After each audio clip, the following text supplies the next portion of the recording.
Okay, this is hot off the press. Testing 1, 2, 3. Mic check, mic check, mic check. Make sure I get the first 10 seconds of the audio wonderful, and then we'll get started. This is Pastor Tyrone from the 404. Another Christian out there trying to serve God, work out his own salvation with fear and trembling, trying to live by God's word, going through the fight of the good fight of faith every day, but knowing that there's lots of wars and future wars that we're going to fight, lots of losses and tragedies that we must discuss. And this is another one that I got to talk about because it applies to all of us that are sexually healthy. Let me make sure I state that. All of us who are sexually healthy. This was a case where an African American person went to Florida A&M, got his education from FAMU, and was very phenomenal in a particular Baptist church. Took the desire to want to go into the ministry, and he decided that he was going to follow what millions of us want to be, and that is a minister. And I say millions of us because the fact of the matter is that is the case. But the question I ask over and over again is, what is the motive for that person or for us becoming ministers? What is the motive for that person or for us becoming ministers? I'm here to state and say emphatically at the very beginning of this message is that the motive for a lot of people is money, money, money, money, money. In the last, I won't say now 30 years because I've been born again since 1997. So coming up in 2027, will mark almost 30 years for me being born again. And I could truly say I've seen where when I first got saved, the average senior pastor was an average 50 years old. That's why they call them seniors, okay? And the average junior pastor was around 25 to 35 years of age, around this age of this young man right here. Over the last 30 years, I can say the average senior pastor has been in their 20s or early 30s, and the ministers that are 50 are forgotten about. Like they just gone. And I'm here to state emphatically, and I say that every time in my message, emphatically, pointedly to everybody who can hear my words, myself. We should not be in a senior pastor's ministry at any time until we have been in the ministry for a minimum of 30 plus years. 30 plus years, and we have been verified, bona fide, proven. That's what the word bona fide means. Bona fide, if I go look it up and show it to you in Chat GPT, let me go to Chat GPT and let's let the AI help us in our discussion today. I'm doing a couple of things right now. What is bona fide? Or bona fide, I spelled it wrong. And bona fide basically means, it's a Latin word, means in good faith. I love that. Bona fide, bona fide, in good faith, meaning genuine, real, authentic, opposed to fake, deceptive, fraudulent. Now, that's ChatGPT coming to us right now with that answer. In this case, this is a story that we will never know all of it, but we only can know part of every story. For every story of us, there's always a part. His part, her part, the truth, which we learn if you've been in psychology is a blend of both parts. But the fact of the matter is we got to take this and learn from it because it is so tempting, as Satan wants us to know, to go after women and men.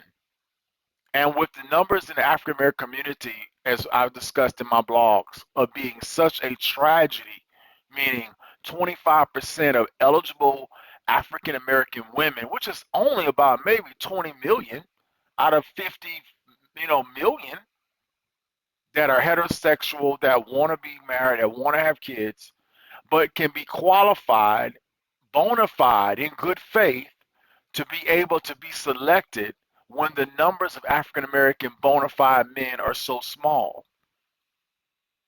The statistics show that pretty much 25% of African American women will get married once in their lifetime, which means 75% of them will not. Why is that? Looking at the United States rates here, we are focused on the United States. It's because of the fact that our people, my people, me, my brothers, all of us African American men, either grew up with our fathers because they didn't love our mothers, grew up with either dysfunctional fathers and mothers in the home, which taught us all kinds of hell, which we implement in our relationships, a merge of the two, and many more other reasons. But the fact of the matter is that women see a great individual that go to college, educated, has mastered oratory, the ability of speech, and then decides to marry a woman, but he's been having sex with many women, and this woman is something that he just feels, and as you hear her talk about in this particular message, and this is why it's so powerful.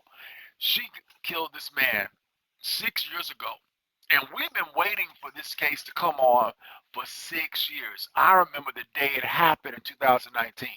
It blew up. I can tell you, if we go look at Dawson Speaks right now, I promise you, I'll show you his channel right now. So we can actually, you can see that I'm not just a man making statements. I do watch YouTube and very, very, very much into the world of the black manosphere. There we go. Dawson Speaks is another content creator, and he does content on many different areas. The majority, the tragedies within the black church. Kentucky pastor living a double life. Men in the church playing dress up as a female. The Tabatha Perry syndrome. The Tyler Kojic minister looking as a female. The Tabatha Perry. Louisiana pastor arrested. Dawson has done a heck of a good job putting out the tragedies that never get put out in the media because we're black and we're in a small, small segment of the United States population. But when these individuals are killed, murdered, destroyed, you're just they're just forgotten until the next. And I'm making this video to say we're not forgetting you. We want to make sure we let you know because you are a spirit. You are now out of your physical body. You're in eternity. And I pray Yahweh allowed you into this kingdom. But if not, we know you're in hell. And I want to warn those that are awake, that are alive, not to go down this path on this wonderful November day. So Dawson Speaks has not done this yet, but he talked about this, and it's pretty tragic because you can see these are all his videos. And he's gotten these mugshots because this is actual, Facebook, social media. So anytime you put stuff on page like myself, it can be copied instantly. And that's why we should be thinking about our lives in an everyday social media environment and really asking God's help. Help us. But it ain't just asking him. It's us saying to ourselves, we must hate this. We must see what's out there being done by people, and we must hate it. So Dawson Speaks may not have done a video because this just happened yesterday, guys. So I want to make sure that I put him out because before he actually does his, which I'm pretty sure he's doing a heck of a better one than I'm doing right now. Man's got over 37 million views and 400 videos, all he's done. But he did one a long time ago. If I go look up and do a search, and I go Brodes, B-R-O-U-D, Brodes, and it might pull up the chat. It might pull it up. Let's see. No, oh, this is deep. Pastor have made wife have sex with black men. Oh my God. This is the whole cuckolding ass stuff that's going on in the world today. There's white men out there who get off on watching their wives have sex with black men. They call us black men, and it's the most degrading word in the whole wide world. They call us a bull, a B-U-L-L. Because in the world of cows, you have male cows and female cows. They call male cows bulls. And what the male bull does, he goes studs or ejaculates into these female cows and has more cows. So they treat it's really you are cattle. You're being called a cattle. And lots of men sickly are signing up and doing this. It's been hidden secret for a while, but it's coming out because you see what we're seeing right here. Now, the reality is that the women wanted to be with these men, but the husband also gets off on watching because the husband's addicted to pornography. But the pornography from regular heterosexual pornography is going to this area which has impacted all of us, and that is if you have a desire for someone of the opposite sex, and you see someone that has a desire for you from the opposite sex, you want to be with that person, knowing it's wrong, temptation again, but then the husband, of course, allows that. My God. But that's another video for another day. But let's see if I can find a Mississippi Boulevard, Mississippi Boulevard. See, that comes up. No. Okay. I'm gonna get his full name in a second, and I'll put his name in there. He did a video on this a while ago, so let me see if I can get the man. If he actually says his full name. We don't got Latoshia Daniels there. There's Latoshia. That's her name. Really a horrible name, but I said it's horrible. I'm sorry, y'all. Y'all hate me for saying that, but I gotta look up that word. Every name has a meaning, and I'm like, Latasha. Someone decided to go with Latoshia. They just wanted to take out the I and make a O. Y'all gotta be able to think about when y'all make kids, man. Y'all think about those names. They're valuable today. This may not come up. Okay, nope. So, we go. I'm gonna say hit this and then do this. See if his searches come up. Let's see if he actually did. This is all the videos that we got right now. As this Court TV is blowing this up. It's hot. Just came out yesterday. Memphis is blowing it up. Court TV is going to continue to blow it up. We're going to see all kind of ladies speak, and we're going to actually hear their videos. I'm going to cite them because it's very, very valuable. Very, very valuable. I don't see anything just yet.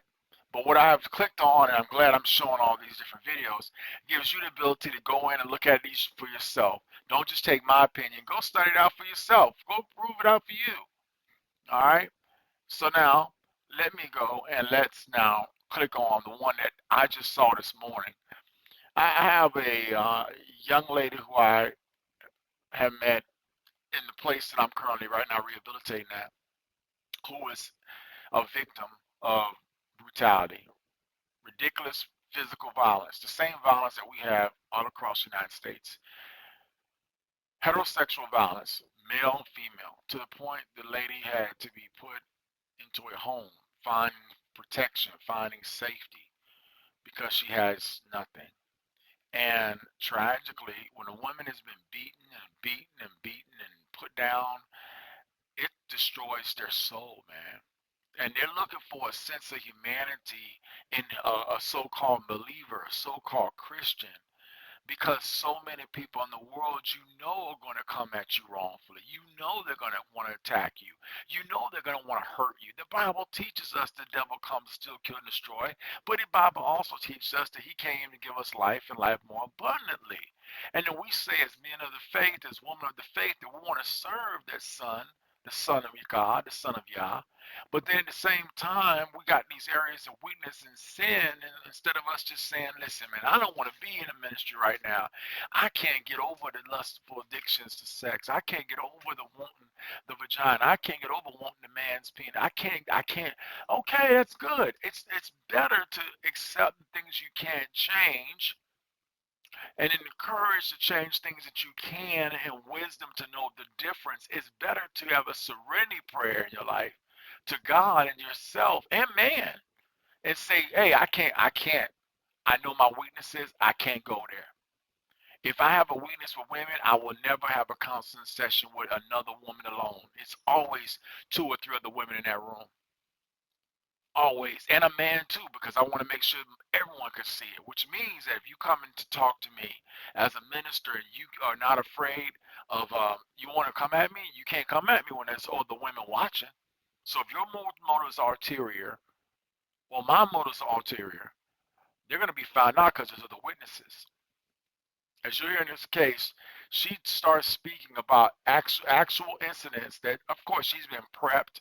She had many years of thinking about this. She's been incarcerated for over 5 years. And the reality is, when this happened, no one talked about it on YouTube. It was kept under the cover until yesterday. I saw this video that I'm about to play right now. And hopefully, they can't copyright it because this is what they call it. What's the word? Fair use, fair use, fair use. So even taking his video, I'm fair using it because he fair used it off the other video. Now, we're not here to be taking the man's credit. We just want to make points on this for life because it's going to help me, it's going to help you, it's going to help other people think about this. All right, so let's get started. I want to pray. You know, they always start off with this episode, and he does a great job using all these extra things. I don't have time to do all that. So let's get it started. The recent passing of Pastor Brodes Perry. Reverend Dr. J. Lawrence Turner talked about Perry's passing with his congregation this morning. Not only have we experienced the death of Brodes Perry to violence, but the rumors swelling around his murder leave us shocked and shaken. To those of you who are wondering, how could this happen? How could this happen within our safe and loving church community? The answer, because this safe, loving community you call the church is outside of that building, outside of any ministry building, outside of any church building. It's in the world we live in.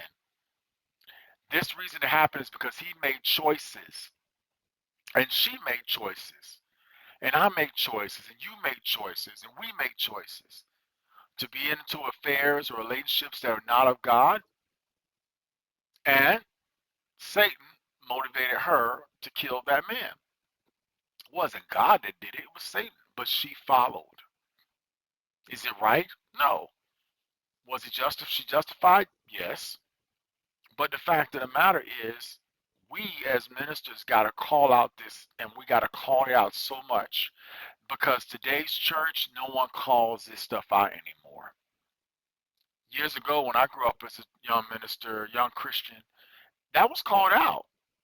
I remember I was in the world doing all kinds of horrible things before I got saved at the age of 21, like every kid, because I didn't have my mother and my father teach me about sex and the values of it and the covenant of it, because they had destroyed marriages and relationships. I saw my mom. I see my father. My father goes out and makes over 9 kids with different women. I'm 51 years old. I have a younger sister who is approximately 28, just turned 28. I have a younger brother who's about 26. And the fact, without getting into their personal business, I'll tell you about mine. I can truly say that not having my father in my life for all those years, the impacts on me would have been worse if I had not gotten saved, got under a teaching, got under a covering, but then I started beyond that. I started getting into the Bible myself. I started seeking advice. I started seeking masculinity. I started seeking fatherhood. I started watching men who said they're husbands. And I started watching men who said they're fathers. And I started seeing fake ones. And I started seeing bona fide ones, in good faith ones, genuine, the real article. And I started recognizing, man, I already saw what I didn't want to be when I looked at my own father. But then to actually look and see those that have been doing it, I said, why can't I have that? And I had to realize I had to come to that serenity prayer. Accept the things I cannot change. I could not change the way my father was, the way he raised us, or not raised us, or was absent. I cannot accept, I have to accept, I have to accept things that I cannot change. The fact that my father made multiple kids with different women and never fathered any of those children who are now grown adults. I have to accept the things that I cannot change. My father, to this day, almost 80 years old, living and hiding, gone somewhere across the United States because he cannot face his children that are alive.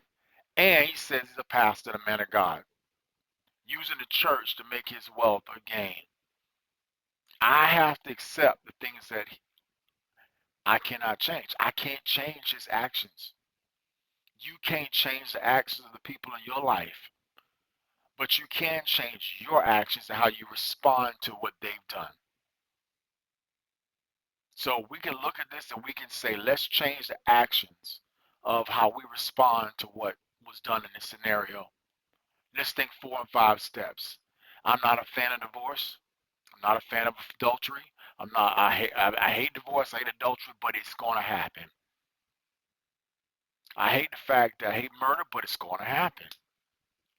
Because we live in a world where God gives us blessing and cursing, life and death. And he says, choose life so that you and your children may live. But you can choose evil so you and your children may die. God gives us a choice, free will.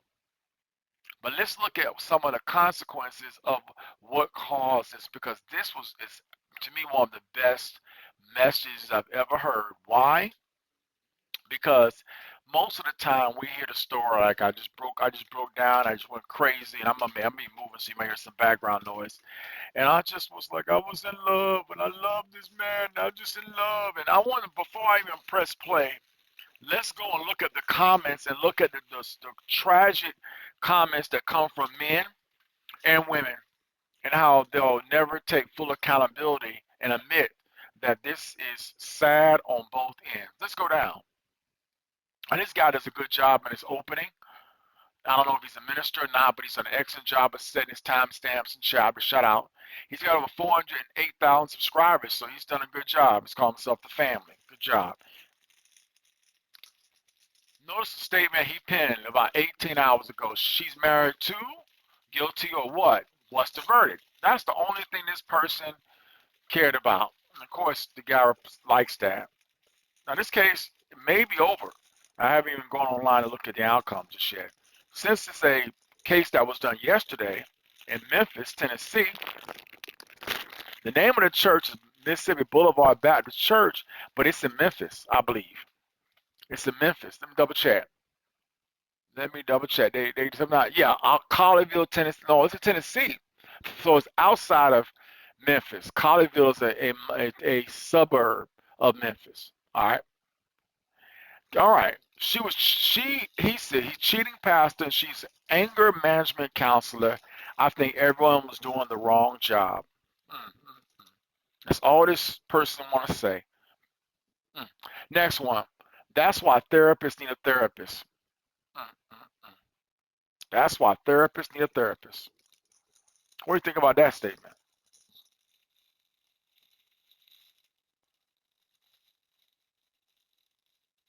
That's why everybody needs a therapist. There's not one person out there at all, not one, that can say they can go through this whole life without having a therapist. Next one here. A broken woman is a dangerous person. Can't keep playing with fire, fellas. Notice the guy never says anything about the statements about non-monogamy that this African American pastor actually came up with, that he rationalized for him, and he put on video. He put on his dash cam in his car, and guess what? All that's caught, and for real, basically we have stuff that's been going on for generations, but now we're in social media. So just like my little video will be online to judge me, so was his, and so are yours to judge you. That's why we got to think about ourselves. All right. Next one. Reverend towards BIG. God will not send you someone else's husband.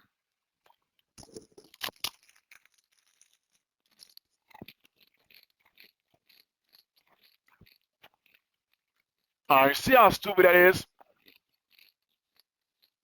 Number one, a lot of women marry a man who's been with hundreds of women. Hundreds. And that man knows what he's doing. Make sure this guy ain't messing come around here. Make sure that, okay. So that man knows exactly what he's doing. Next one. He paid the ultimate price for his adultery. Should have been faithful to his wife. That's exactly a great statement. That's exactly right. All right. This one is a good statement right here. Lust is no joke. The pastor knew he was doing wrong. Yes. He was using his gift for evil, and it came back to bite him in the end. That is perfectly correct biblically.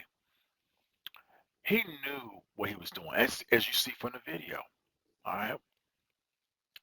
So he was a relationship counselor. That's pretty much what every pastor's job is. That's the whole reason why we have ministers are in ministry. They're in relationships. They're in psychology. They're in therapy. Mhm. But you don't take what you hear and use it against that person. Do you understand what I'm saying? Okay, let's keep going. Now, the question, the person said, this is sad, but it's true. What in the Tubi movie is going on here? Someone's gonna make a video out of this. Yeah, that's unfortunately true. They do this junk all on TV, and they take these TV shows like For My Man and stuff like that, and they just basically get them out of real life scenarios. But what do you learn from it? And that's the whole reason for this. Because the fact of the matter is, it's going to happen again and again and again. But my question is, close that door. Let's keep this doggone cold air from coming in here, because we know that cold air is ridiculous. 1 second.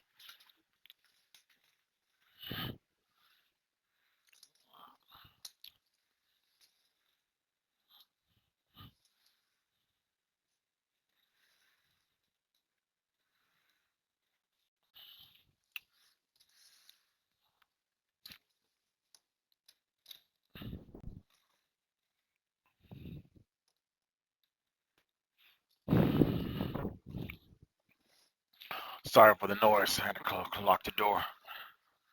Make sure to get this stuff done. So basically, as I was saying, he's, we really can't. This message is not for the man that passed. He's gone. He met his judgment. God's gonna judge him. He's forever judge. What this is about is for the judgments that you're gonna get if you copy what he's done. So what this should be a wake up call to every one of us to say, oh, break that relationship off, leave that person, confess to your wife, go through the divorce process, deal with the consequences. It's better for you to confess to your wife what you're doing and go through that horrible pain now than to be dealing with it later. So let's get on and get started. 26 minutes, plenty of time to discuss this. Let's go. To those of you in particular who came to know him as I did during the 5 months he was at Mississippi Boulevard, I want to say I'm heavy-hearted because of your pain.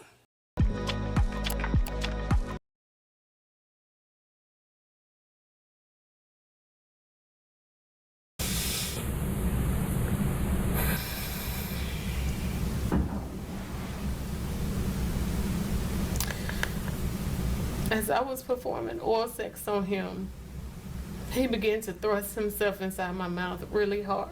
And I told him that that was hurting. Then he grabbed my hair. I had long hair, and he wrapped my hair around his hand and he started yanking it. And when he wasn't thrusting himself in my mouth, he was pulling my hair really hard. And with his other hand, he would just hit me and hit me and hit me.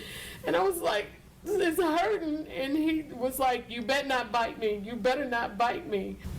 And I played this in front of a young lady, and this young lady was telling me that and you know,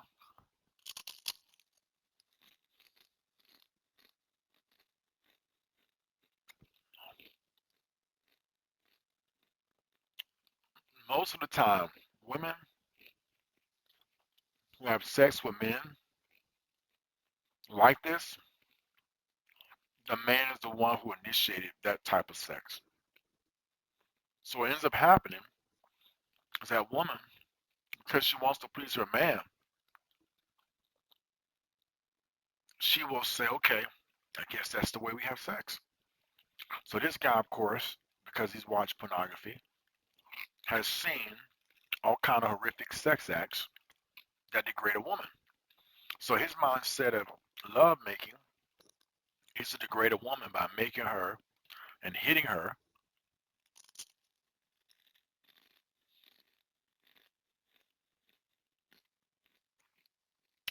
at the most intimate thing that you can do with the female, sex.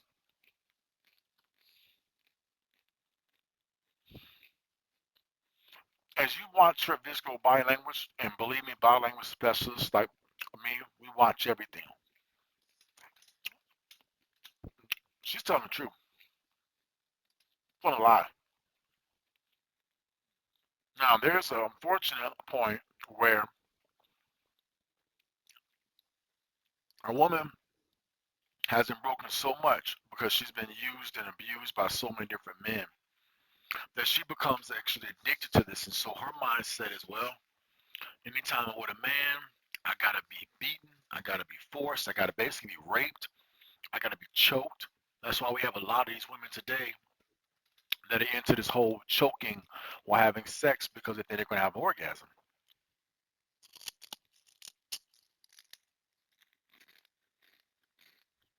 No. But when people hear that scene,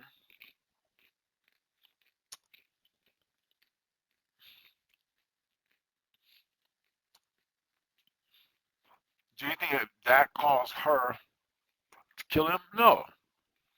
But what caused the killing, you'll see a little bit later, was his attitudes towards the woman.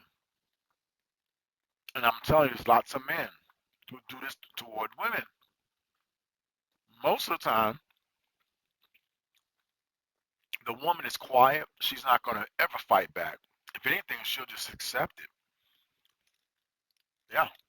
And for those men who know they've found women that weak, they use that to their advantage.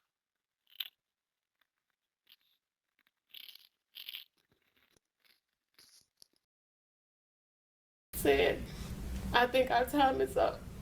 So he had broke up with me via disappearing text. How did that make you feel?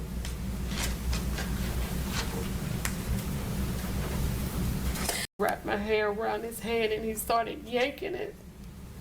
And when he wasn't thrusting himself in my mouth, he was pulling my hair really hard. And with his other hand, he would just hit me and hit me and hit me. And I was like, it's hurting. And he was like, you better not bite me. You better not bite me. And it said, I think our time is up. So he had broke up with me via disappearing text. How did that make you feel?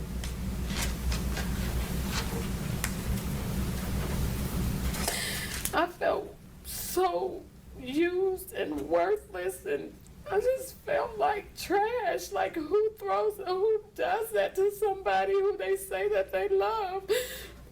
Fam, when I say God real, I really mean God real. And this story is a prime example of that. You'll see exactly how some faith that's meant to heal people can sometimes hide sin deep enough to destroy you. We're talking about a woman who went to her pastor for help and ended up sleeping with him. And years later, that same sin led her from the church pew straight to the courtroom. And in this one, That shot they picked was not the right. That wasn't at her. So this guy, sorry, he's using stock footage, but the picture we just saw a second ago was not Latoshia Daniels. we're not just talking about it. We're going inside the trial. We're going to hear the evidence, go over the police reports, and even listen to the testimony from the woman herself, Latoshia Daniels, as she takes the stand in her own defense. So before we reveal the verdict, you, the family, gonna get to decide, do you believe she was a victim of emotional manipulation and heartbreak, or was this cold-blooded, premeditated murder? Right? So for the African American female population, they're gonna automatically say it was doggone manipulation, and they have a point to a certain degree.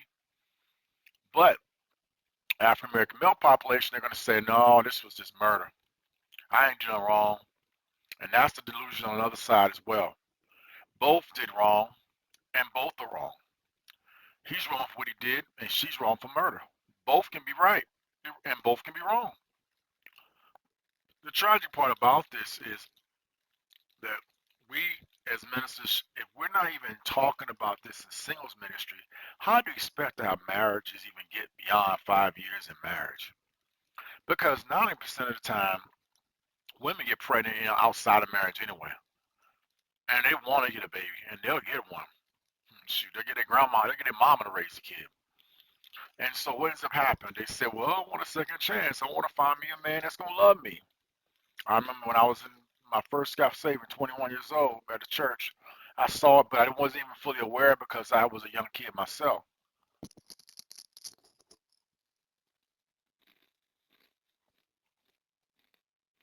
wrapped in a spiritual disguise. Either way, by the time we done, you're gonna see why I say God real, fam. But before we go over this one, I want you guys to remember, I don't give you no angle. I just give you the story. So with that being said, make sure you like, comment, and subscribe. We'll jump right to it. Before the headlines, Latoshia Daniels was just another woman of faith from Little Rock, Arkansas. She worked a 9 to 5, even flipped burgers at Wendy's, while studying to become a social worker. And what she did, she was loyal to her church, St. Mark Baptist Church of South University Avenue, always at Bible study, always volunteering. You see, people knew her as smart, humble, and saved. She was the kind of woman who would quote a scripture before she cursed. But what nobody saw was the battle between her faith and her flesh. Now, the man she met was Pastor Brodes Perry. According to him, he was no street dude. He was educated, a therapist, and a pastor over the couple's ministry. He was married, respected, leading sessions, teaching husbands and wives how to quote-unquote keep God first. So when Latoshia's own relationship started falling apart, she turned to him for guidance. One day, she came looking for a prayer and found detention. Back in 2016, after...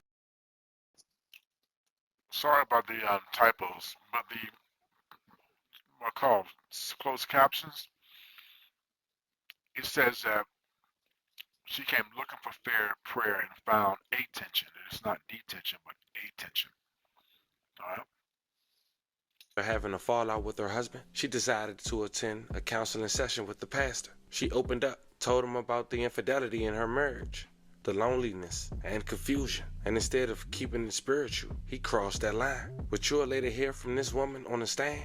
That same night, he pulled her neck and started to kiss her. And from that night on, it was intimate. Prayer meetings turned into late night talks. Late night talks turned into chemistry. And before long, the same pastor preaching about purity was sneaking around with one of his members. For a while, they kept it quiet. She believed he was her soulmate, said God sent him. But the truth is, the devil was dressed up like love. And like most forbidden things, it didn't last. Eventually, the affair fizzled. He moved on and stayed with his wife, Tabatha Perry, a hospital administrator out of Memphis. They became that power couple people looked up to. Meanwhile, Latoshia felt left abandoned, used. The same man who taught her to heal left her broken. And that's when everything inside her snapped. On the night of April 11, 2019, she packed a bag, grabbed her handgun, and drove 2.5 hours from Little Rock to Collierville, Tennessee. At around 10 p.m., she knocked on his apartment door. Inside, Dr. Zachary, of course, his wife. They were relaxing after a long day. They saw her. Surprised, but polite. They let her in. For a few minutes, it was civil. Small talk, old memories. Then the questions came. Why'd you leave me? You said... All right, this guy goes right to that and to the questions. But now let's kind of go before we get, and I'm glad I paused it right there at this moment in time because there's a lot of time that's passed. This guy was at church in Arkansas before he goes to Tennessee because as ministers, they travel churches in the black community. See, in non-denominationals, where I'm a part of, you go build a church from zero, or you go find a church and volunteer, build up your credentials, and then eventually go step out and try to start another one. Now, in the Baptist church, Memphis, Koji, it's kind of the old way, where people just go out and they just get in the system.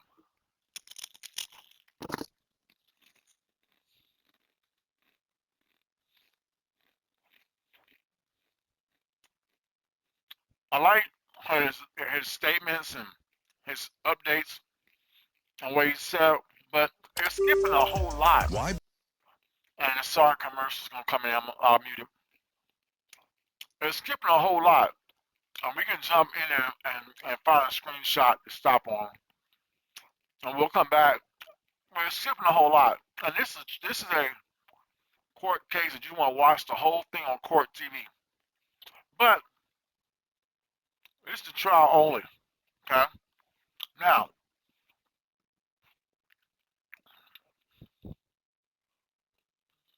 as I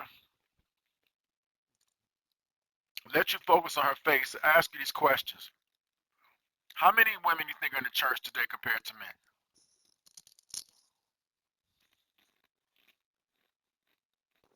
In percentages. Probably 75.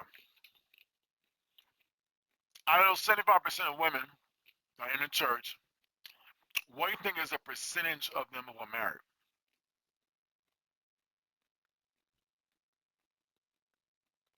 And the reality is that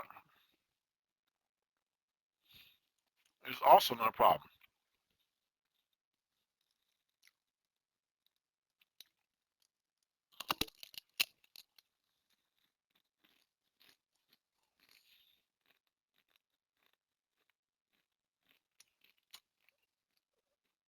When this young man was starting off in ministry, he already was having sex, as many ministers have and are.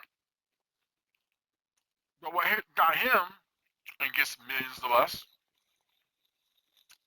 as he was selecting his mate, he marries a woman who was one that everybody felt he should marry to help his ministry, but it wasn't the one he loved. And when it came to sexual desires, because he's already been with so many women, the woman that he loved, the woman that he married, everybody wanted him to marry to help his ministry, didn't probably want to do the things that he wanted done. So, what happens? He goes out and he starts having sex outside of marriage. The young one, he had a relationship off and on for a long period of time. Right here. She's not young no more. But this woman who built herself up to do the typical thing, become a social worker, licensed social worker counselor, like every person has a need to be loved, a need to be wanted, a need to have someone to hold. But with the statistics being as low, as I just told you earlier in my blog, that is impossible. Impossible. Why is it impossible? It's impossible when the numbers aren't there.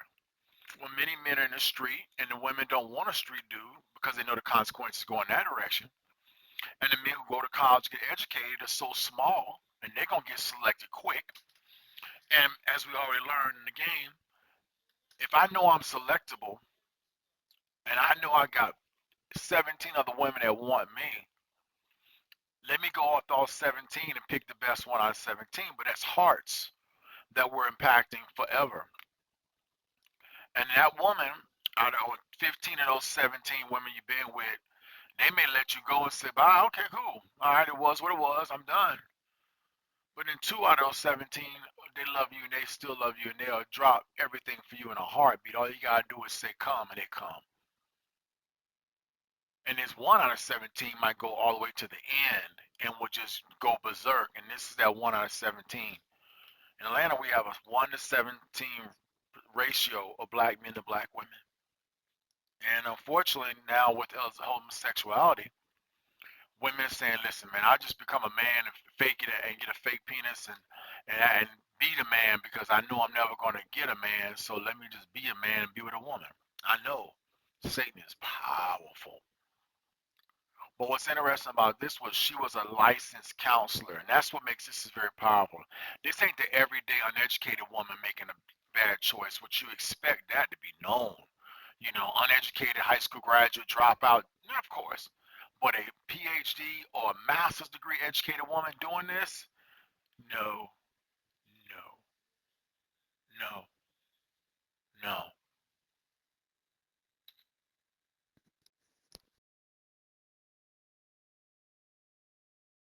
The entire room went silent. But the most important witness who took the stand was Latoshia in her own defense. And rather me tell you what she said, fam, check it out. Did that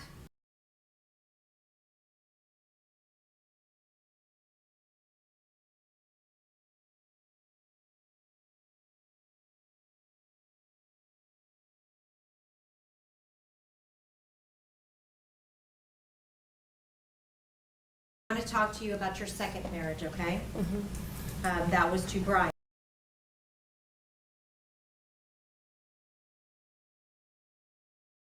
Chest. Yeah, okay. She been married before. She been married twice. So now we find out a little bit more here. All right. This is a woman that just barely had not had any experience in relationships. She been married to probably bad dudes and divorced both of those bad dudes. Now she wants this senior pastor. Now does that add more context? Of course it does. But, does that free the pastor from his guilt? Of course it doesn't. Now, I want to talk to you about your second marriage, okay? That was to Brian. Yes. Now, how long were you married to Brian? I was married to Brian for 8 years. Was that relationship positive? No. Did you feel loved in that relationship? No. Did you feel wanted in that relationship? Not at all. Would you describe Brian as being emotionally distant, He very much was so. emotionally neglectful? Yes. Did you try to get Brian to go into marriage counseling? Yes, we had a discussion and he didn't want to do it. Did you determine that you would go get your own counseling? Yes. Did you go see a psychologist? I did not. Why? Because of the field that I was in, I just wanted, I wanted spiritual guidance, but also because of me being in private practice, I was afraid of being that individual that was getting the water cooler talk per se. Just in my field, I didn't have anyone that I felt like I could really go to and trust because I was very closed off. I didn't share my business with anybody.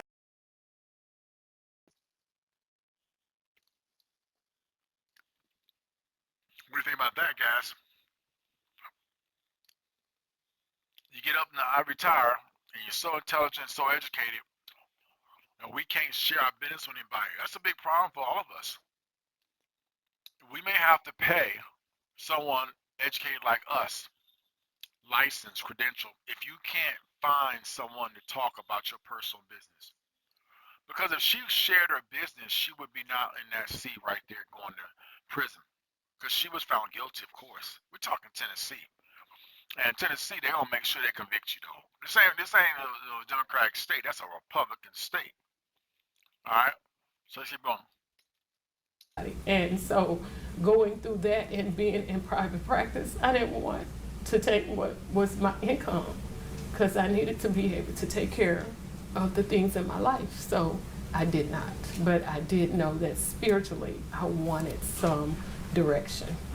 Why did you feel like you needed spiritual direction? Just from my first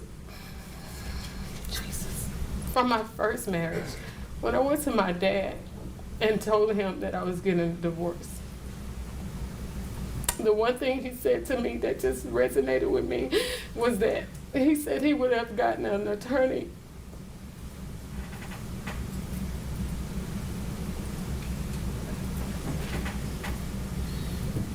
I'm taking away my children, but it was all just like, I just felt like it was like a punishment from God. And so I just didn't want to be in another failed marriage. I just didn't. Did your dad consider it your failure that you got divorced? Yes. Did you seek out spiritual counseling? I did. Now I want to talk to you about St. Mark's, okay? Do you Okay. need some water? Yes. May I approach your honor? Yes. Thank you.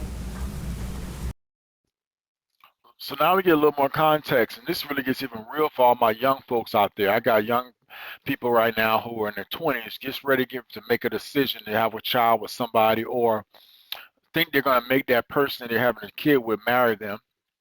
Think it's going to be perfect. I want you to see what's going to happen 15 years down the range. After divorce, you may not get a second man. You may not get a third man. This woman had 2 marriages, 2 men, failed both, and then wanted Pastor Brody Bodas.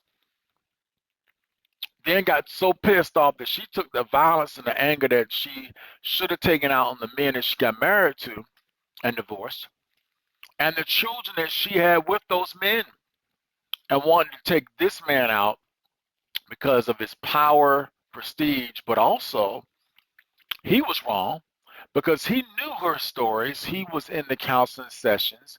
He heard all the crap and figured that I could find a weak woman to manipulate. Yeah, that's me and my opinions, and I'm speaking my opinions. Because this happens all the time. This happens all the time. And he never thought that she would go to that level because she already been burned by two men, got kids, she got a lot to lose. Is she going to really risk all that? She did. And she's lost it. Now her father and her mom got to take those kids because by law they're going to give them to the grandparents of the mother, most likely.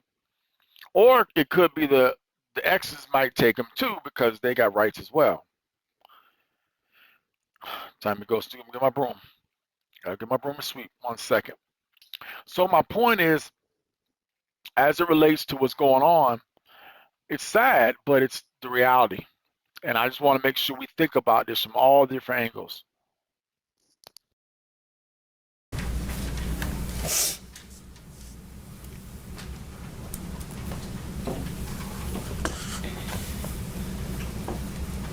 What is St. Mark's? It's the church that I attended in Little Rock, Arkansas. Is it a big church or a small church? It's a big church. Did you have any particular role within the church? Yes, I participated in evangelism, but eventually became a life group leader.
Oh, I'm sorry. I was talking on mute.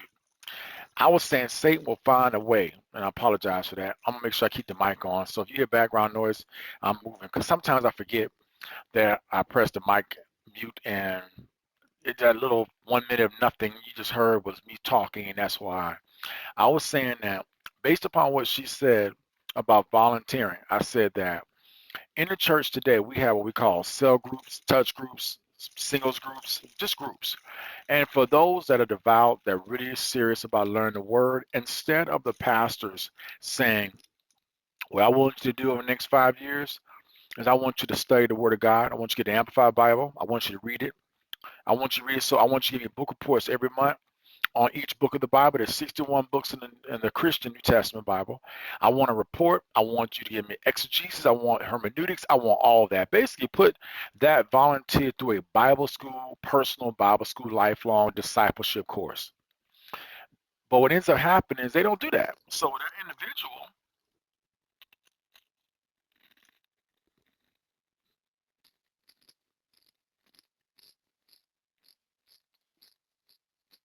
is just so happy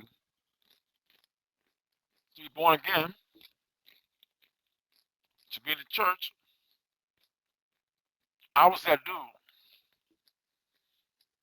And that pastor would sit back and say, okay, I want you to do this. Let me explain at 54 minutes and 50 seconds. I was the dude that, of course, when I got saved, I had lost my girlfriend to murder. She went to prison for murder of our child. So when I came into the church,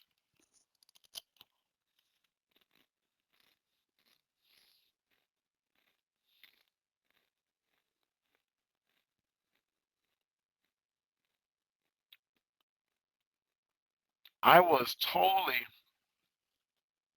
oblivious that this is a building, this is a business of people, and that these people are in all different levels of understanding of God.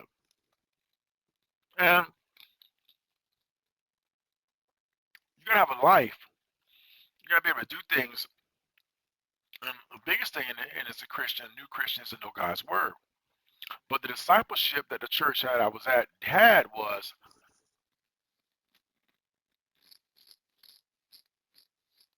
volunteer.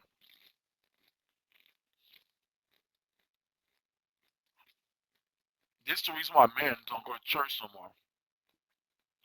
And this is the reason why the women that go to church will not find a man in church. Because the ministry toward men has been lost because the women have the jobs, have the understanding and the education, even if they have multiple marriages and multiple kids and multiple marriages. And the men don't go get the education, don't get the jobs, make the tragic mistakes of impregnating women. Now they're in the court system, and now are running from the law because they're felons because they didn't pay their child support. But yet they still want to have, the best that God can give them. I mean, after they've done all those things I just described. And nobody really says, bruh, I'm sorry, man, you've done some terrible things in your life. The consequences are so immense that you're not going to be able to have a quality life. The best thing you should do, let me check my phone, is it a scam? The best thing that you should do is that you should love your children, get educated, pay your bills, raise your kids, because that's all you get. But nobody there says that in the church. No one says that.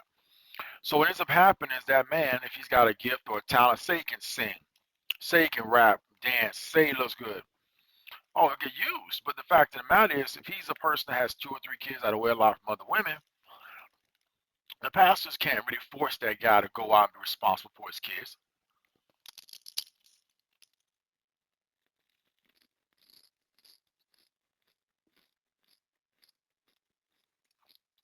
And then because of pride, you tell a man that he nuts to the man because he don't take care of his kids, he's going to leave that church. So there's a lot of men have left the church because they don't want to pay the price of facing themselves in the mirror and being honest with themselves. Same thing for the women. But the women will at least go to church. And of course, the pastors do what we have here in our land churches. They will preach to them very feminine, very emotional, like, praise God, sister, God's got a good thing for you. God's got something in store for you. God's going to do this for you. Da, da, da, da. Amen, amen, amen. They're the first one to say amen, the last one to say amen. But the reality is that most of them know that that amen is hollow. If they've been in the church for 10 to 15 years, they understand it. They're baby Christians, no, they don't know yet. So,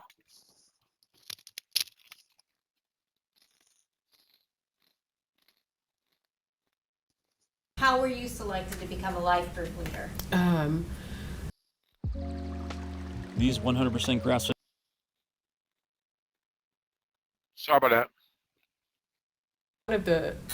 One Sunday, was talking to, just in shaking hands with some of the pastors, Pastor Perry, Brodes Perry, he had asked me, he was like, you thinking about being a life group member? And at that time, I was like, I'll consider it. And then eventually I did go ahead and sign up to become a life group leader. And this was prior to you reaching out for that spiritual counseling, right? Correct. How many members go to St. Mark's? At the time, approximately 6,000. How many people were selected to be life group leaders? In our first set of leadership training, it may have been approximately 60 to 80 of us. Okay. And were you then subdivided into groups? Yes, we were divided into cohorts. How many people were in each cohort? About 8 to 10. How many people were in your cohort? It was about 8 of us. Who was the supervisor, the supervising pastor for your cohort? Brodes was our leader. Would you consider y'all's group to have been a close group? We were very close. Did you become close with Pastor Perry through that group? I did. Is that why you reached out to him for spiritual counseling? Yes, I trusted him. Now I want to talk to you about that counseling, okay? When you approached Brodes Perry about counseling, did you explain why you wanted counseling? I did. What did you tell him? I told him that my husband and I were having some marital issues and I just needed to figure out spiritually which direction. I just needed some spiritual guidance on direction. Did Pastor Perry agree to meet with you? He did. Where did y'all meet? We met in my office. Why? I didn't feel comfortable with being in the church and I wanted to be in a safe space because this was, again, something that I was not fully embracing, that I had to deal with, and I wanted to be in a space where I knew that I can be able to be vulnerable. During the first counseling session, what did you discuss? Everything that was going on within my marriage. How long was the first counseling session? It was about 2 hours.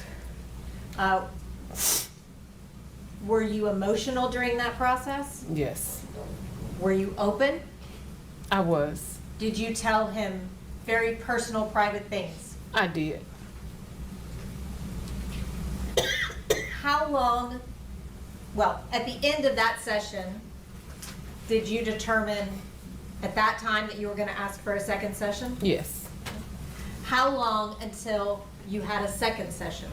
It was approximately 2 to 3 weeks before the next one. Did it feel good to get all of that off of your chest? Yes. Did you reach out to Brodes Perry for a second counseling session? I did. Did he say that he would come do a second counseling session? He did. When you had your second counseling session, did you ask him about any odd behavior from the first session? I did. What was that? In the first session, from the moment he walked through the door, he had his hands in his coat pocket, his jacket pocket, and he sat there the entire time during the session with his hands in his pocket. So I found that to be a little strange, but I didn't say anything in the first session, so I asked him during the section session, because he came in and he didn't have his hands in his pocket, and I was like, what was that with you having your hands in your pockets? And at that time he told me it was because he was trying to maintain his professionalism. Was that the first time that you had any indication that he might be interested in you? That was the first time. Did you proceed to start with the second counseling session? We did. What happened after you started the counseling session? As I was talking and sharing, Brodes reached over and grabbed, I had a 2-arm chair, and he pulled me toward him and began to passionately kiss me. And from there, in that session, we did have sex for the first time. Whoa.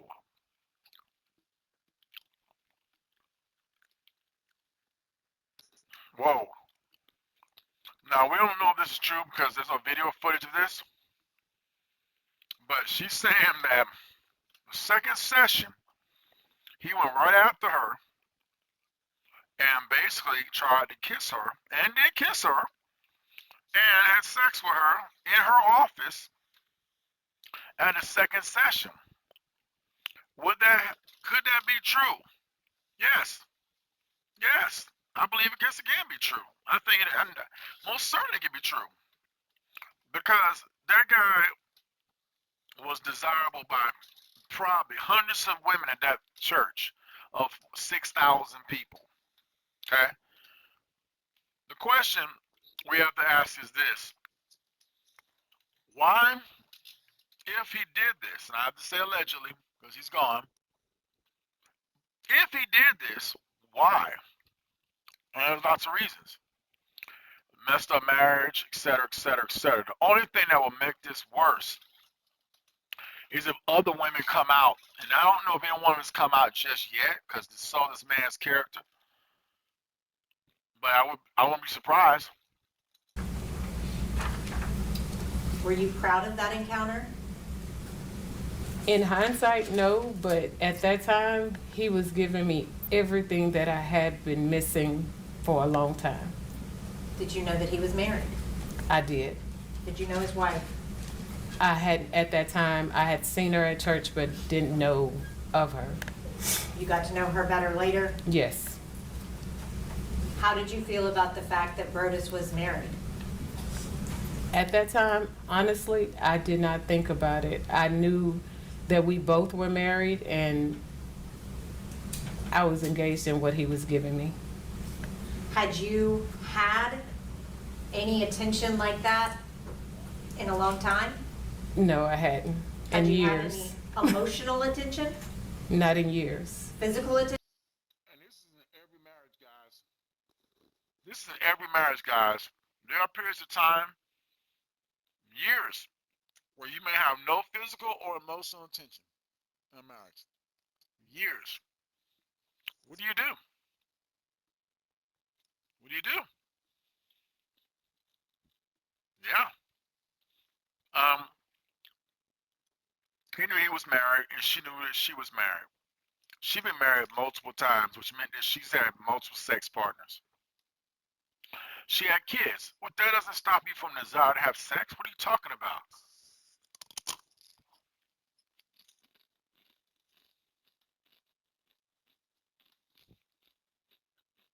Attention? Not like that. No. Watch what magnesium does.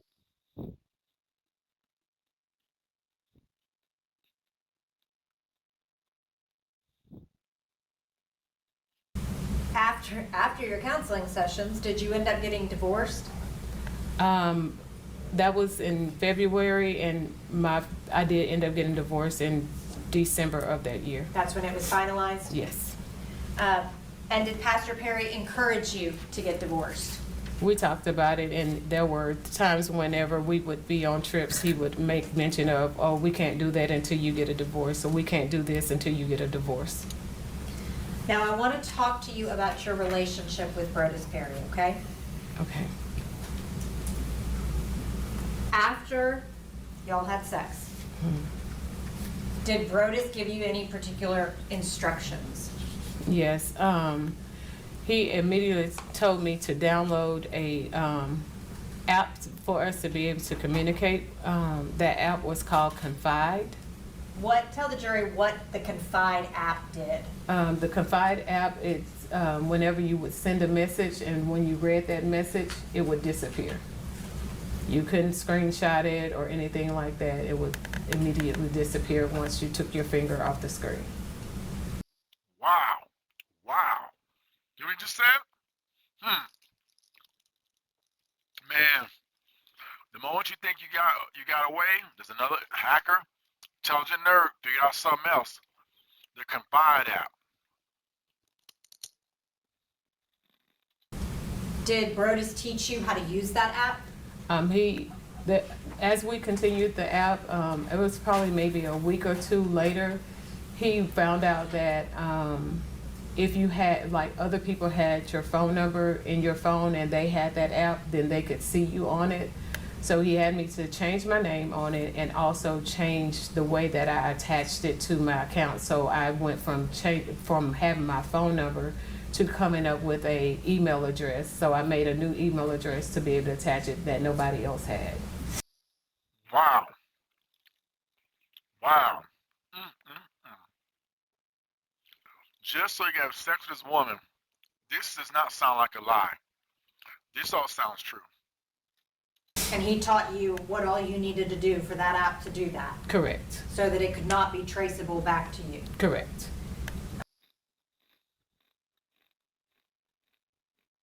And it still came out. And he did that all very quickly. Yes. Did he have, or was it almost a rule? Was it a rule that you had to use that app to talk to him? Most definitely. That was our main form of communication. As the relationship went on, if he wanted to use a different form of communication, like an email or maybe even direct messaging, he would then tell me, go to this platform or go to that one. But it was not, if I was to reach out to him without him reaching out to me first, I had to use the Confide app. Did he set any other rules for your relationship? Yes. As far as it came to trips that he wanted me to go on with him, I was the one who had to pay my way as far as airfare or travel, and then he would, you know, his words would, he would then take care of the rest, meaning that I would have somewhere to stay. When I was in the hotel rooms, I was to stay naked. I couldn't have on any clothes. I had to, and the only way I would have clothes on is if, like, you know, we were getting ready to go out. But other than that, when in the hotel room, I had to be naked. I couldn't, if something was to have happened to him as far as medically, he did not want me to call 911. I would have to call, who we referenced him as the professor, but it was Pastor Pointer. I would have to call him in order to get him emergency attention. What? You were just saying? And now Pastor Pointer's involved in this thing. My God. He said verbatim lots of times, do not call 911. Did he add any rules towards the end of your relationship? At the end of the relationship, he wanted me to say yes, sir, and no, sir to him. Now, I want to kind of break those down individually, okay? Okay.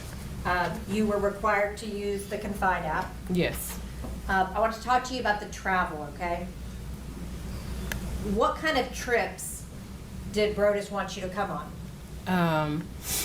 The very first one was to Vegas. He had some convention or something that he was at, and so that was the first one. He had invited me to go to Cuba with him that year, but he ended up right at the last minute changing it, saying that Tabatha wanted to go with him, so she went with him, and he was like, well, since you're not going to Cuba, go ahead and sign up to go to Israel for the church group trip. So I signed up to go to Israel and paid my way for that. I traveled with him to Savannah whenever he would go with Pastor Pointer. Whoa. Savannah, Georgia, Israel. Oh, this is big. Were there some trips that were for the pastors? Yes. And then other trips that were for the church group members? The only church group that trip we went on was to Israel. The rest of them would be if he was doing something on his own, I guess, speaking engagement wise, or if he was following Pastor Pointer. There it is. Pastor Porter, Pastor Porter, Pastor Porter. And then were there also personal trips? And then we had personal trips. If Brodes told you that he wanted you to go on that trip, was it expected that you would be on that trip? I was on that trip. Now I want to talk to you about the hotel room rule, okay? This is my favorite dentist hack to clean my... Ain't that something, man? See, when you watch people's videos, but you don't watch core TV, you don't get the full context. But the context is everything, man. This was diabolical on his end. Exactly. Happened when Brodes would walk in and you were wearing clothing in a hotel room? Once I did it and I don't know if I was cold or what, but when he was like, why do you still have on clothes?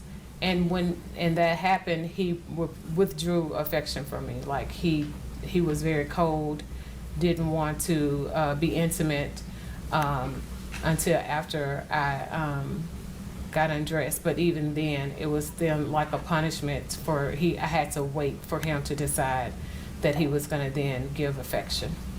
And this is the thing. This woman wanted that penis so bad, but she wanted it from that man who was younger than her. Let's be clear. She'd been married twice. I will argue that that man is definitely younger than her. You can tell from the wig that she got on her head that she got gray hair underneath there. So yeah, we all know that's all fake hair. So the fact of the matter is, the things that she did as an intelligent, educated woman that does therapy, millions of women do right now. And for all of us to be ignorant and act like it ain't happening, you are the most foolish, naive person in the whole wide world. You have to acknowledge and accept and expect that a minister is doing this right now with somebody at somebody's church. The question is it you? If you're the one that's doing it, and the Lord has you watching this video, and you're not convicted because of this case, you're on your way to hell. You're on your way to hell. Now I want to talk to you about Pastor Pointer, okay? Okay. You called him the professor. Yes. What was his position within St. Mark's? He was the lead pastor of St. Mark. Did he know about your relationship with Brodes? Yes, we hung out together a lot.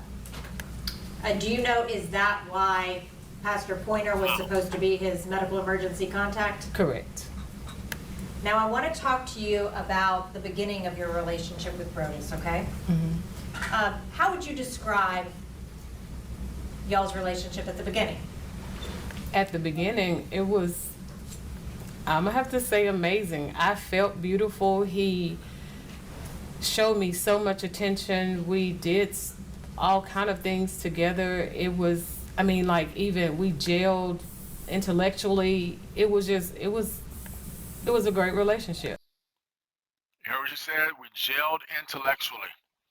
See, the reality is that women get, and it's supposed to be this way, when they get in their 40s and 50s, they're not turned on basically because of physical attraction. They were when they were young. But when a woman gets to be 30, 40 years old, has had children, raising kids, they're wanting a person that they can be intellectually connected to in love. That sparks the sexual physical attraction. Yeah, yeah. Now,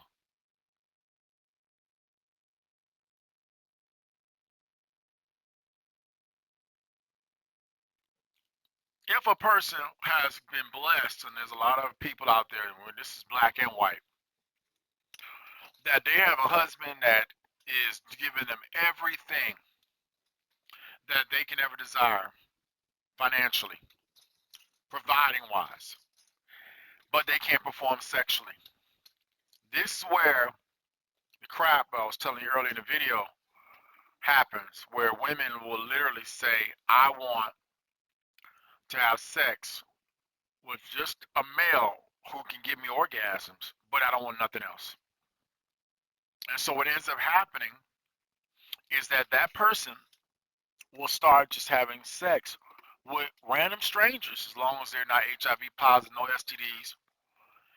And because they know they're not getting pregnant, because they can't get pregnant beyond their menopausal or beyond baby and May age, or they take testosterone or basically all the different drugs to prevent pregnancy, all they really want is have orgasms. So it's opposite from this situation. This situation was she wanted a person that would make her into that beautiful first lady. Come back to the argument I said earlier. You get a woman that was broken and made bad choices, gets saved. She starts to find out about God and God's word. Finds out God has a purpose and a plan for her life. But she's done so much damage to herself. Those kids are damaged. I love my kids, but those kids are damaged because the man I had them with was damaged. Now I see this minister out here who's beautiful, and he's also knowing I'm powerful. I can take advantage of any woman out there because I did not make those terrible mistakes. But then he's also worse damaged because he realizes I can penetrate that woman and get her to go into a room, be naked the whole time, do any freaky thing I want, as she discussed in the video, have oral sex and basically beat her down and force her to penetrate her mouth and use her mouth like a vagina. Oh yeah, there's men out there that love that crap. Oh man, they love that crap. And these women, first they hate it, then they start liking it, then they start loving it. But it's like progression. And they also feel dirty and dirty and dirty and dirty, downward spiral. So as you see right here, it says it was a great relationship. She said it. Matter of factly, it was a great relationship. But her facts are out there forever to watch. This will be a phenomenal video, a phenomenal movie when it comes out. Are both of those people wrong for what has been done? Yes. Can we learn from what they've done? Yes. Should we be studying this? Yes. Everything that you didn't have before? Everything I didn't have before. Even to the fact I show up in my office and he had me a dozen of roses sent to me. It was just like everything that I wanted, everything that I even shared with him that I didn't have, he was giving it to me. Did you also give him things? I did. What kind of things did Brodes like? As the relationship progressed, he got into cigars. And that was a big thing for him, to the point to where he had someone to draw him up a logo, and then I selected the name, so he became the Smoking Savant. And so the more expensive the cigar, the better for him.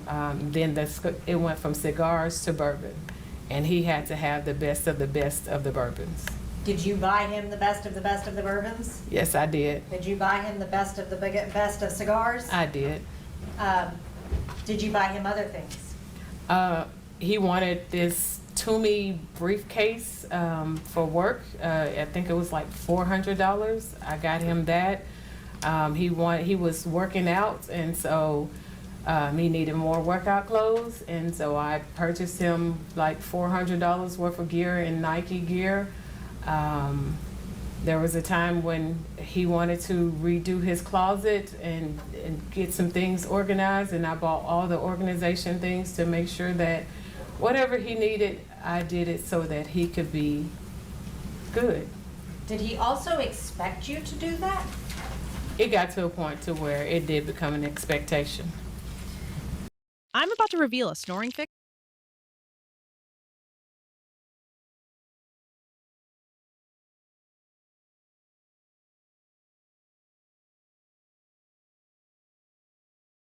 Your relationship. At some point, did Tabatha go to Florida? Yes, in 2017, it was around, I think, October. Brodes said that he had sent Tabatha back to Florida and that they were separated. He said that he just needed, he was feeling this urge of, he had this thing of saying that he was always wanting to be single. He never knew what it meant to be a single man. And so in that instance, he was sending her back so he could explore that to some degree. Did he indicate to you that they were separated? Yes. How long was she in Florida? At least to after Christmas. So over a month? Yes. 2 months? Yes. And during that period of time, were you staying with him a lot? Yes, I stayed probably about 3 or 4 nights with him during that time. And we also went out of the country. Now, I want to talk to you about when y'all would travel together, kind of what you would, or I'm sorry, not when you travel together, the things that y'all would do together. Okay. Travel was one of them, right? Yes. And did you both get interested in bourbon? I did start eventually tasting them. He would always ask me to taste and try to figure out the notes or the different contents of them, but it wasn't something that I just enjoyed. What about cigars? Again, I did begin to smoke certain cigars. He picked out one that was better for me than the others that wasn't too strong. Did you go with him to cigar lounges? Yes. Everywhere we traveled, we would find cigar lounges. Did you actually pay his dues to cigar clubs? The first, I paid 2 sets of dues. The first set of dues was at Dave's and Sons, and those weren't that much. And then the second one was at a club called 1836. Were those expensive? They were $125. A month? Yes. Did he ask you to pay that? No. You just did I to did make him because, happy? yes. Did you engage in any physical activities together? We ran together. We eventually began cycling. He got upset with me because I did not purchase his bike. I was like, I can't afford your $2,500 bike and mine. And that did cause him to be upset. But he eventually got his bike and I got mine, and we joined a cycling club together. We also exercised together. We would go swimming. So we did those things. Around those kind of activities, did you have any particular rules that you had to follow? Now, if we were at the cigar lounge and we was not hanging out with a certain group, he would have me to call a certain individual to invite her to come, so that it looked like it was more of a church thing than it was just he and I hanging out.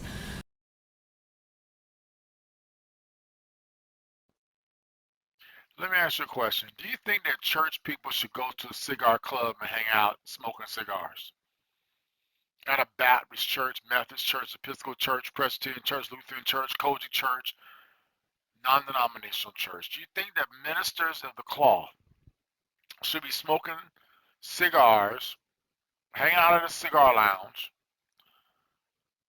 drinking bourbons, doing everything the world does, and then say they're a man of God, a woman of God? What was the difference between what this guy is saying with his girl that a person out in the world does that you know would do, versus somebody who says they're a pastor with a PhD, MD, MDiv, etc.? I don't see anything different here. I think this is ridiculous.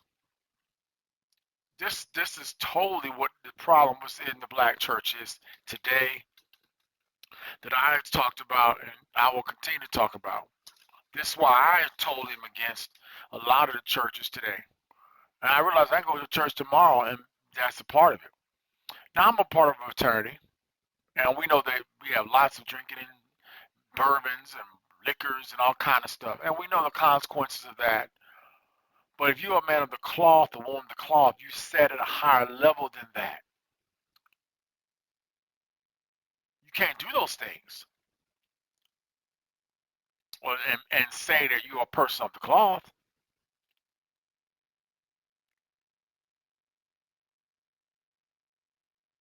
As she's speaking, I'm asking myself the question, is there any sign of it being wrong? And now one person even dare says this, that I'm surprised the defense attorney doesn't say, do you regret what you've done?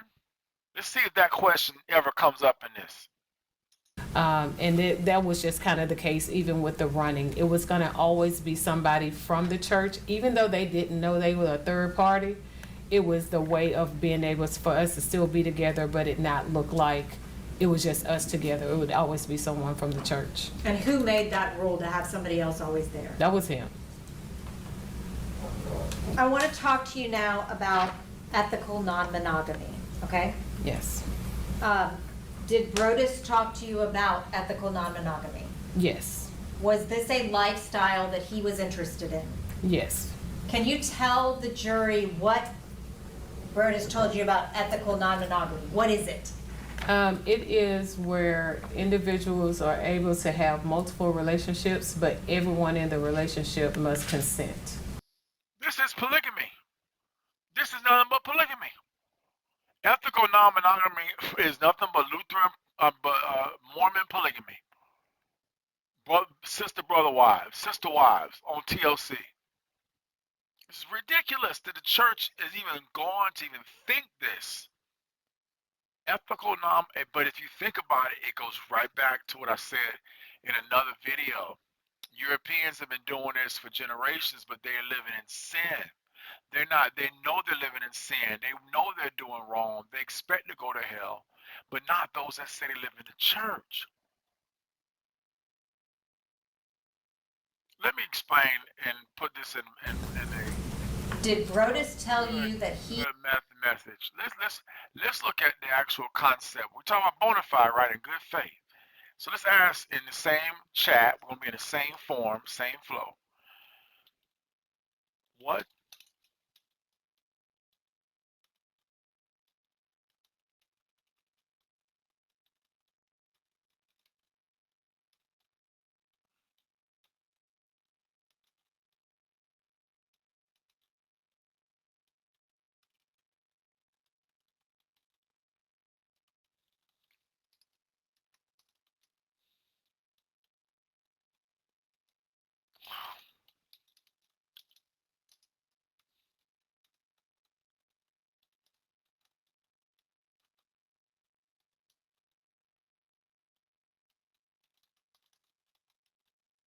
All right, now we can ask real big complex questions to the AI.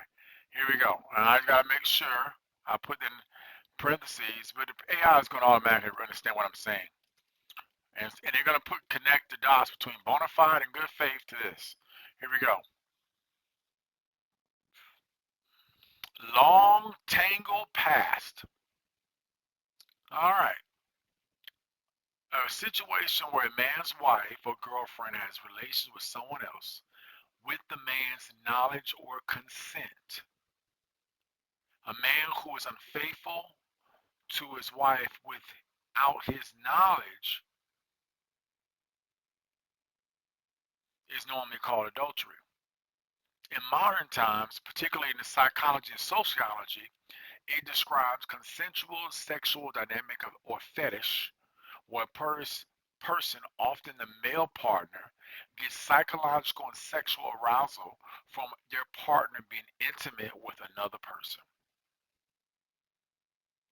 Goes back to the 1200s from the cuckoo bird. And that's something. Why? The bird is notorious for being able to lay its eggs in other birds' nests. Can you believe that? This bird will lay its own eggs in another bird's nest, making the other particular species raise its young. It's a metaphor for marital infidelity. First recorded in 1250, 300 AD, medieval Europe, England, France. Patriarchal inheritance systems made paternity, as the father, important. So to be cuckold means a man's lineage, his honor, or his property can be passed to another man's offspring. Not another woman's offspring, but another man's offspring. It became anxiety and a common theme in literature, in theater, and in folklore. Chauncey's Cadbury Tales. I may not have read that. It talks about cuckold as objects of ridicule. Shakespeare plays. Cuckold horns, that's the symbol women use. And if you've never seen cuckold horns, you've never read Shakespeare. It's a symbol of humiliation.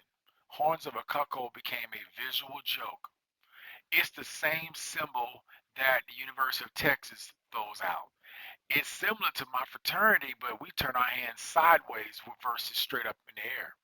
But it's the same symbol where you have your pinky and your first finger up in the air and you throw out that symbol to your man. I know. In the Renaissance, it's an insult implying sexual betrayal and public shame. So in the 1900s and the 2000s, it evolved. Now, it's part of consensual non-monogamy. That is what that minister was just talking about a second ago. Both partners agree on boundaries and consent to outside partners. Some people evolve it as elements of voyeurism, dominance, submission, emotional control, depending on the relationship's dynamics. So in modern use, old meaning, knowing or betrayed husband. New meaning, consensual erotic practice within some relationships. Can you believe that? Why it exists, the pressures, psychological and social. There's no single why. Would you know that? But let's see what they say. Power exchange, trust and intimacy, evolutionary psychology. Huh. Evolutionary psychology, wonderful. How it spread, where? Concepts appeared across cultures, but discussed in European literature and religion, where monogamy and patriarchal inheritance were the strongest. That's the father of inheritance. Over time, global communication, open discussions online, ideas spread. So it's an medieval insult about infidelity and paternity over centuries that evolved into consensual relationship dynamics, exploring trust, desire, and power. Why is that important? Because unfortunately, this woman who was educated fell hook, line, and sinker for this. Now, he's going to talk about his part, his little 1 hour, but I'm letting you listen to the actual video from court TV. And this deep. He had talked to Tabatha about ethical non-monogamy. He did. Did he tell you that Tabatha had said she was comfortable with it, but he just hadn't told her about you yet? He said that she had given him permission to be open on his side of the marriage. So she was not allowed to be open on her side. Correct. But he told you that she had given him permission to go outside. Yes. But he had not told her about you, to your knowledge. No, not to my knowledge. Did Brodes ever give you a book to read? I want to know, have you made this mistake? A book. Oh my God. This is real. I want to see what this book is. Shout out to AI. Slut is the book that he wanted me to. Oh my God. That's the title of the book? Okay. Shout out to the vet.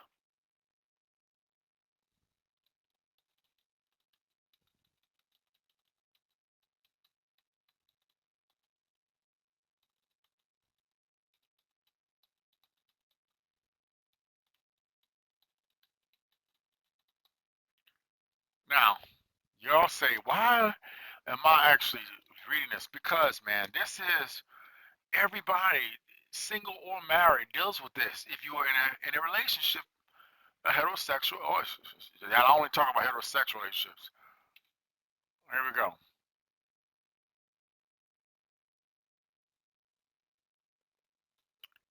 The Guide to Polyamory, Open Relationships, and Other Ventures by Dossie Easton and Jeanette W. Hardy in 1997.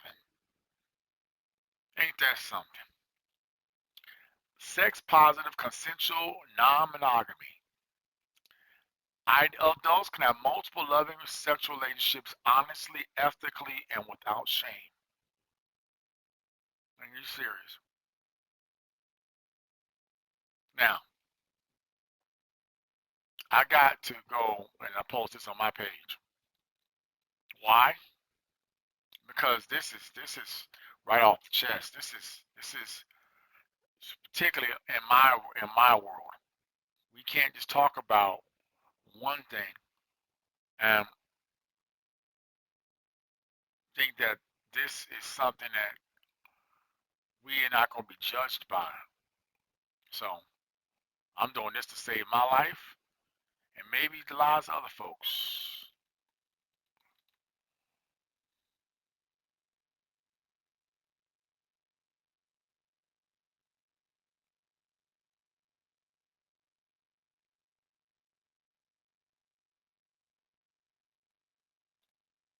Hmm.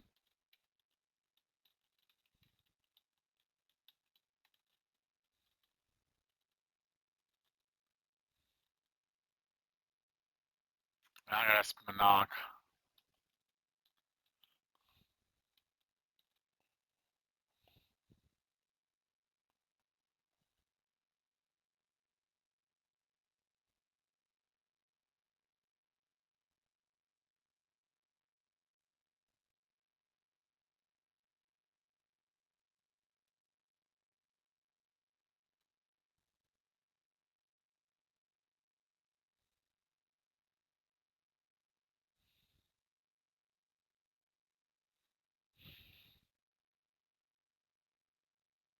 So communication and boundaries, compensation, sexual autonomy, ethical frameworks, community and stigma.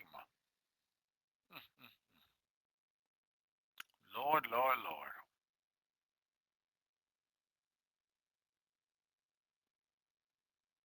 Coming to a time where we are really got to be serious about this stuff, man.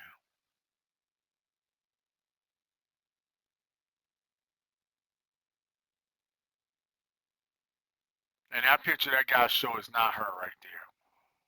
It's not her. But it's really um, pretty tragic. Let's see. It really is pretty tragic. And as I sit back and I think about this, I'm like, God, how can we understand? And I'll be honest with you, if and I hate to say that, I'll be more transparent with you. I think that for the children of tomorrow, this is really important, especially if we say we're in the youth ministry. If we say that we're trying to help the next generation, these kids got to know what's going on, you know. And I'm blown away. I'm blown away.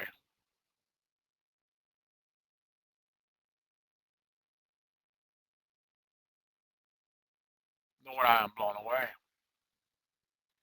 But I'm not gonna sit back and act like it don't exist.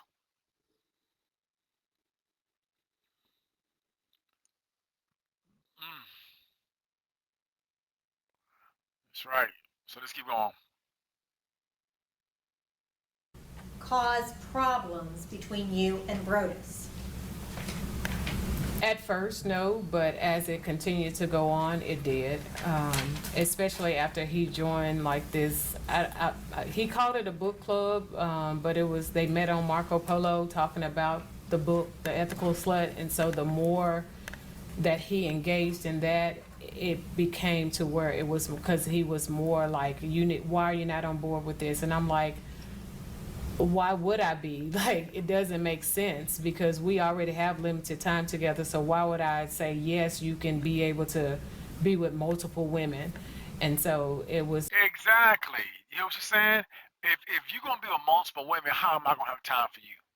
That's the whole reason why God wants us to be with one woman. If I'm spread out with hundreds of women, if I'm like Solomon with 1,000 different vaginas, I'm never with one woman more than once. That means there's no relationships with that woman. It was just a sexual act. And that's what God cursed Solomon. And he was one of the smartest men in the whole wide world, but he fell for what? The sex sin. That part, it was hard. Did you love Brodes Perry? No, she fell in love with sexual skills, but love is something. There was no love there because you didn't build anything. This was built off of lust. And lust doesn't turn into love. If it's built off of lust, it's still lust. You just might think it's love, but you're really in lust and passion, in lust and desire for that person. You're not in love. I shouldn't have, but I did. Were you in love with Brodes Perry? I was. Were you wanting to build a life with Brodes Perry? I wanted what we had at that time, yes. And y'all saw each other frequently, right? We saw each other just about every day. Test. Okay. Now, this is in Collierville because she moved to Collierville, Tennessee from Arkansas. I would cook for him, and so he would come to my office to eat lunch. If he didn't come to the office, I would drop it off for him. But it got to the point to where he knew my code to my office, so he would just come in. He knew where to get his lunch, warm it up, and if I had a session, of course, he would wait out in his vehicle, but other than that, he would come in and we would sit there and have lunch every day. So notice what we got going on here, guys. We got two people who connected because they both are in psychology, they're both in ministry, They both are intelligently on the same level. And they're communicating from a perspective of, I'm hearing problems from thousands of people. She's hearing problems from thousands of people, except hers outside the church, he in the church. But it's the same thing. And of course, but he's also getting into these books that go against the word of God, which asks me why. And I say this, and I'll make this straight up statement. Many people in the church that have went to educated seminaries and got their PhDs, they stopped studying God's word, man. They just been preaching a message. They were just trying to find a way to keep their money flowing. The fear of God, the fear of the Lord, man, it left that guy. I don't know if it ever was there. Because even after you sin once, this is only probably, he's done this many times. I'm waiting to see how many other women out there will stand up and say, well, I did this with him from this year to that year to that year. But then I'm also, because he's dead, he can't speak for himself. I want to know how many women came after him that he fell for too. Because this is not just a one-way street.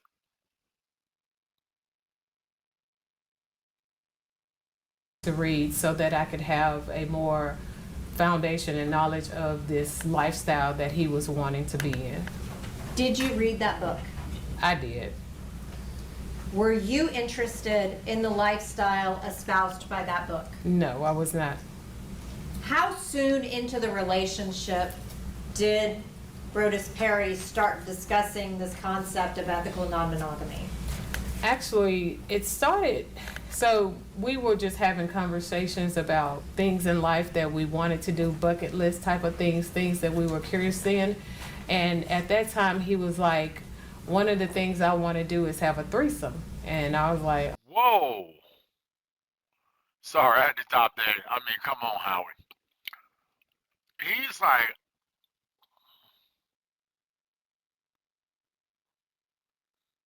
talking about bucket list. Young man, less than 30 years old, and already is, because, like I said, the porn, that's all porn right there. Threesomes, foursomes, gangbangs, that's all porn. That's all porn. Yeah, man. And that's exactly where. Now, this girl right here has been married twice, has already had 8 years with one man, probably 8 years with another. So you do the math, if she's got married at 18 plus 8, she's probably around 40 now. Okay? And let's go find out, because this is ChatGPT. This is public knowledge. And we're going to use this concept here.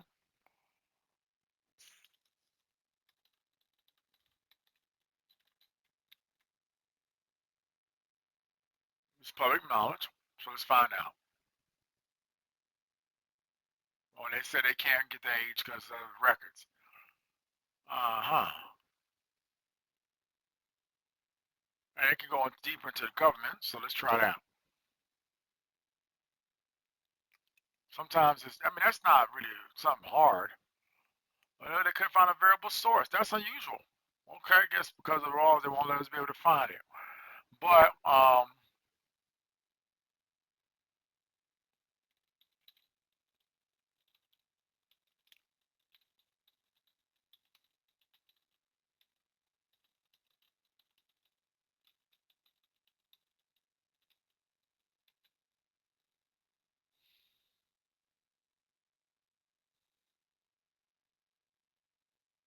46 years.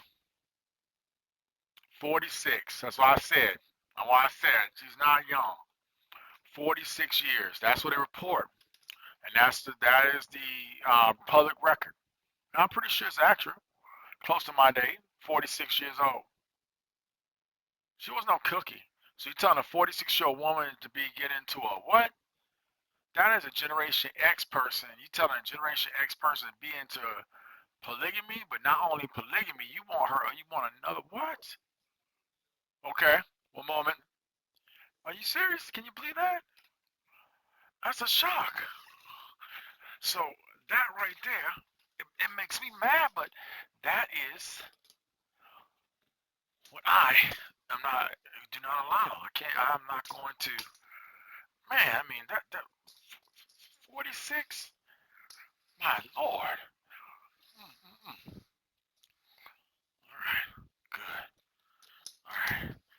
6, that's a block. That's a shot. So, as it relates to that's something you got to think about. Okay. So let me hear this, and let's go back and let's add this to the case. Yeah, no, that's nothing I've ever thought about. But he was like, well, I've had one before, but I paid for it, and this time I want to have one where I don't have to pay for it. And so he began to speak about, the term he would use is Tabatha and I being sister wives. Didn't quite know what that meant, but... Oh, he didn't know exactly. See, I said that earlier. I said that earlier. That's the term. As things went on, he would start to talk about me watching them have sex. Oh boy. And he was like, but I think she'll be on board with it, just give it time. But so this would be the dialogue.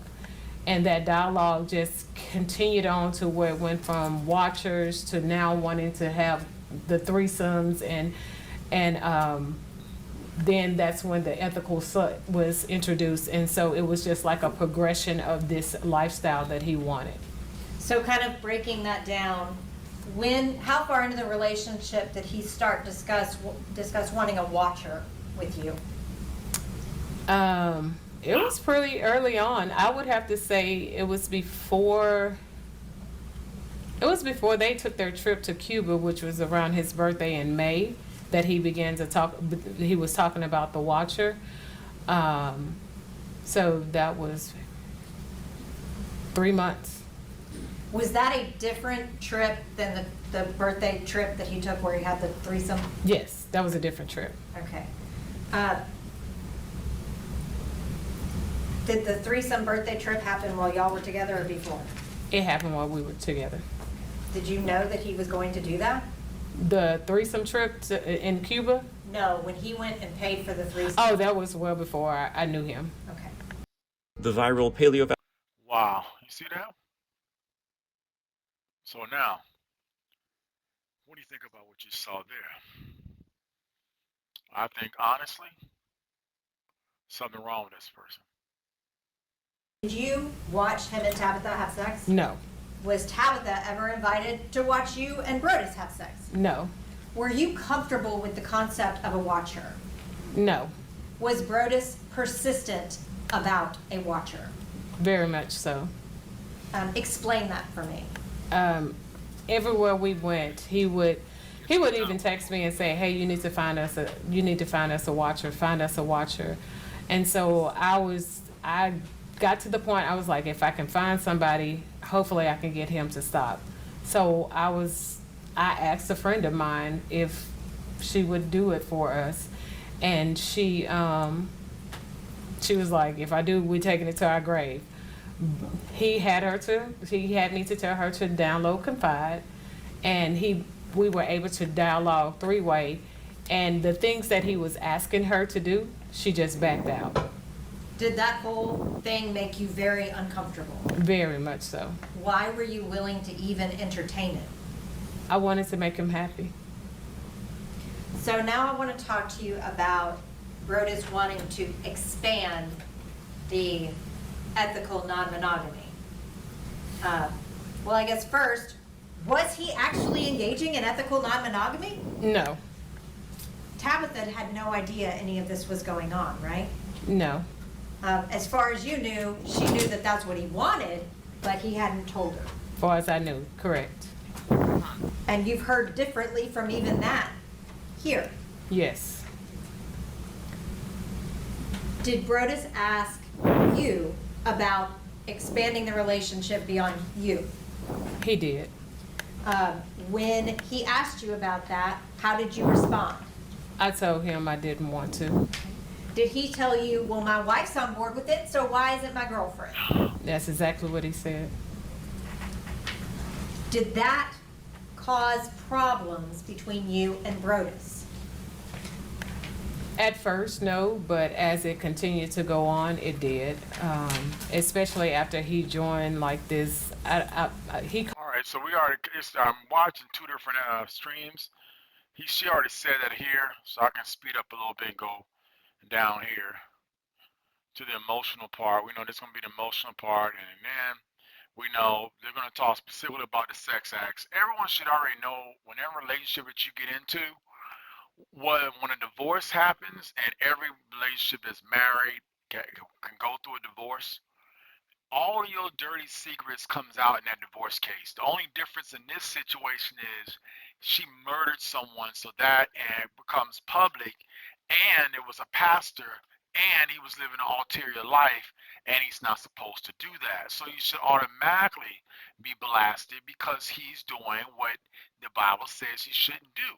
If he was out in the world doing what the world does, that's what you expect a person in the world to do. But if you're saying you're in the cloth and you're in the church and you do those things, you gotta have to pay the damnation. And this is the price of your sin. All right? Was this the first time that you had gotten to the point of hopelessness, that you felt like you needed to kill yourself? Not in a relationship, no. Have you struggled for a long time with depression and suicidal ideations? Yes. Whoa. This lady's got she's got kids, and she's been married twice, and she's a psychologist and social worker, and she said herself she's been struggling with suicidal ideations. And that's kind of like we as the pot calling the kettle black. If we're in the ministry and we're supposed to be helping people, the first thing we should be doing is helping ourselves first. How can I help you if I don't help me first? I gotta help me first.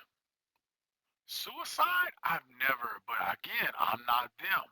So if you're them and you're having suicidal thoughts, seek help. Don't be like the football player that killed himself in a porta potty after being in an NFL and probably was getting ready to get cut, and was so angry that he's about to get cut, he'd rather kill himself than let himself get cut and lose his NFL spot. Life goes on besides the NFL. There's more to life than the NFL. But the tragedy is that the guy killed himself, and they said he got in an accident. I don't think he killed somebody else. But we'll find out more about that case. But my point is, mental health, mental health, mental health. This is not just a football thing. This is a life thing. This is an American thing.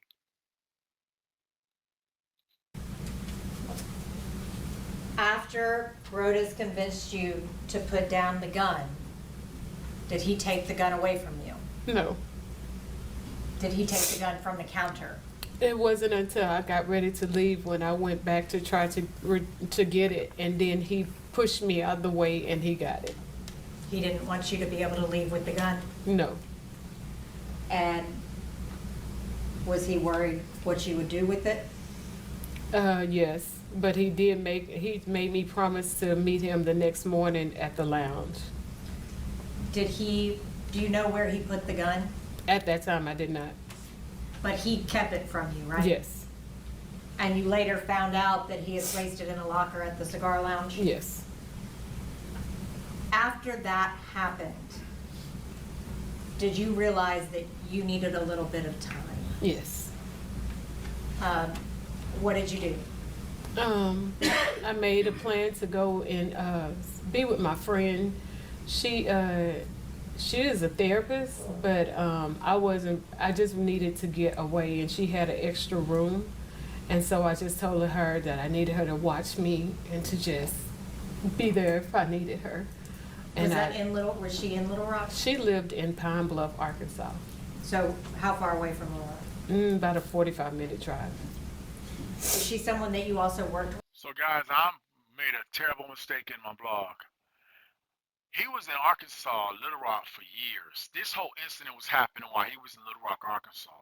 He died in Collierville, Tennessee, but he only been there for 5 months.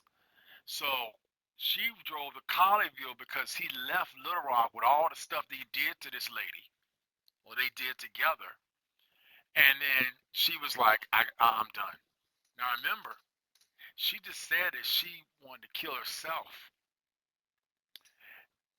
And he took the gun away from her. And now later on, she takes that same gun and goes and kills him. Hmm. How do you think that should make you feel? To me, that sounds like a mentally ill person that needs psychological help, but she's a therapist. So how do you tell a therapist that needs therapy to get therapy? Right? How do you tell a therapist that does therapy to get therapy? This reminds me so much of the TV show Evil, which y'all may not have seen online. It's a great show. Came out maybe about 2019, and the show basically is about a therapist, a woman who is a therapist, and she coming, she is basically needs therapy.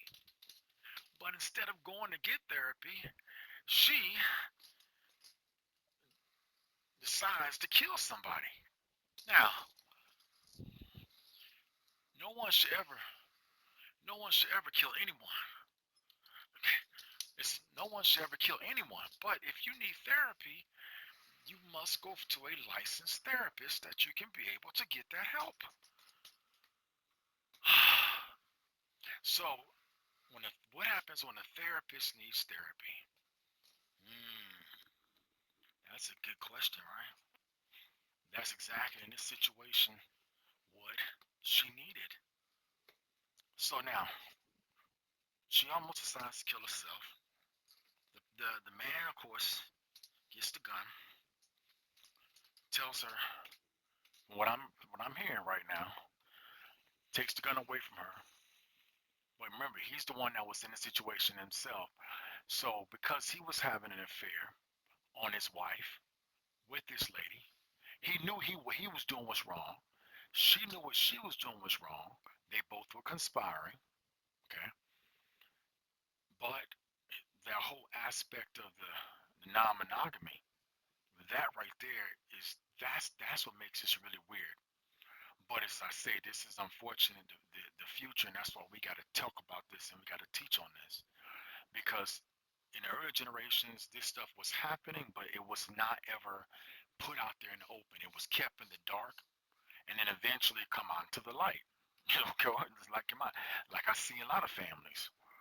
But the interesting part about this is that this young lady is a therapist. So when a therapist needs therapy, what does a therapist do? With, Yes. uh, at that point in time, were you pretty desperate for? Yes, I even was gonna go and be with another friend of mine who was a clinician, but she lived in St. Louis. But she then, by the time it was for me to leave one friend to go to her, was then going through some marital issues herself, so I decided not to go to her house. So you hear what she says. Everybody's got marital issues. This is a normal thing in every relationship. We all have marital issues. That's why everybody needs therapy. But here's the thing. What happens when a therapist needs therapy? Let me make sure that the door is closed. Ah, 1 second.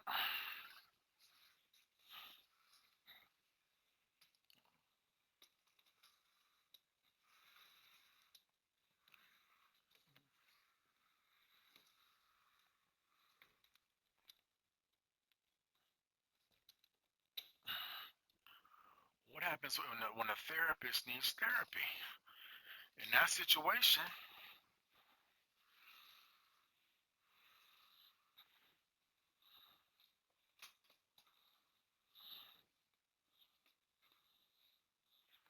that therapist needs your help. But like the girl said, she said them one was going through what I just said, man. This is a huge problem. I don't think it can ever be resolved. But to go to murder, to put yourself in prison for the rest of your life, you can't go that far. I mean, a divorce and pain and years of therapy you're gonna have to go through. But you still got your life. You still got access to your kids. You still got access to the issues going on. But if you're a person that is in need of therapy, go seek therapy. During the time that you stayed with your friend, were you speaking with Brodes? Very limited. Folks, Oh, of course it'd be very limited. I mean, after that situation of wanting to shoot yourself and kill yourself, and he pulls a gun away from you, y'all have crossed a boundary that can't be uncrossed. You have crossed a boundary that cannot be uncrossed. Back to Little Rock. Did you resume speaking with Brodes? I did. Were y'all still together at that point? Yes. I want to talk to you about April the 4th, 2019, okay? Yes. Can you Now we finally move forward to that moment. So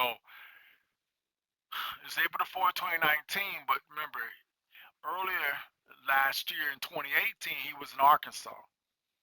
Now, 5 months later, we're in April. So that means, do the math, he moved to Collierville around December of 2018. tell me about the text that you got on April the 4th? I had sent our regular good morning text. I didn't hear anything from him that morning. And then later in the afternoon, I seen what he had responded. And so I opened it up. And it said, I think our time is up. So he had broke up with me via disappearing text. How did that make you feel? And you think people are going to be upset about that? No, because if you notice, she don't get emotional until the end when she starts talking about the breakup. She didn't get emotional at all when she supposedly had the gun. She didn't get, because this woman's a psychologist. She spent 8 to 9 years studying psychology. She spent all this time studying the thoughts of people's minds. She went through Freud. She went through analytics. She went through all that the European universities taught us about psychology, right? And so, with that being said, the reality is that she's not an ignorant person. She had the ability to meditate, think. That's why premeditation, is on here. I don't know what we're going to see. We haven't seen yet what the consequences of this is, but we already know she's been. They came back with a guilty verdict. So just let y'all know up front if you haven't seen it already. It came back with a guilty verdict.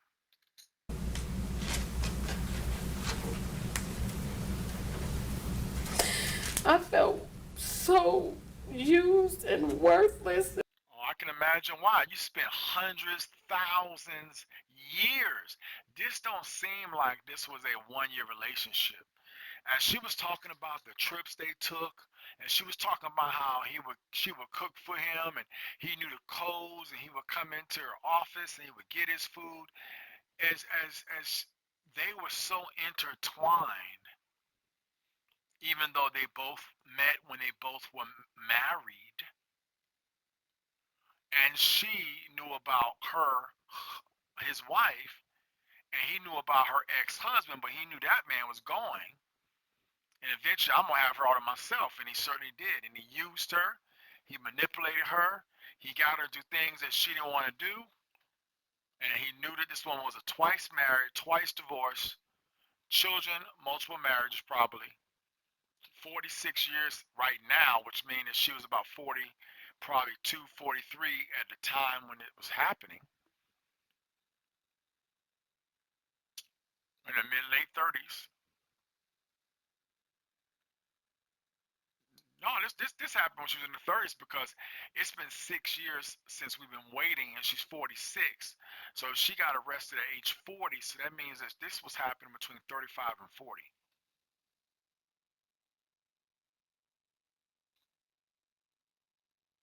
And I just felt like trash. Like, who does that to somebody who they say that they love?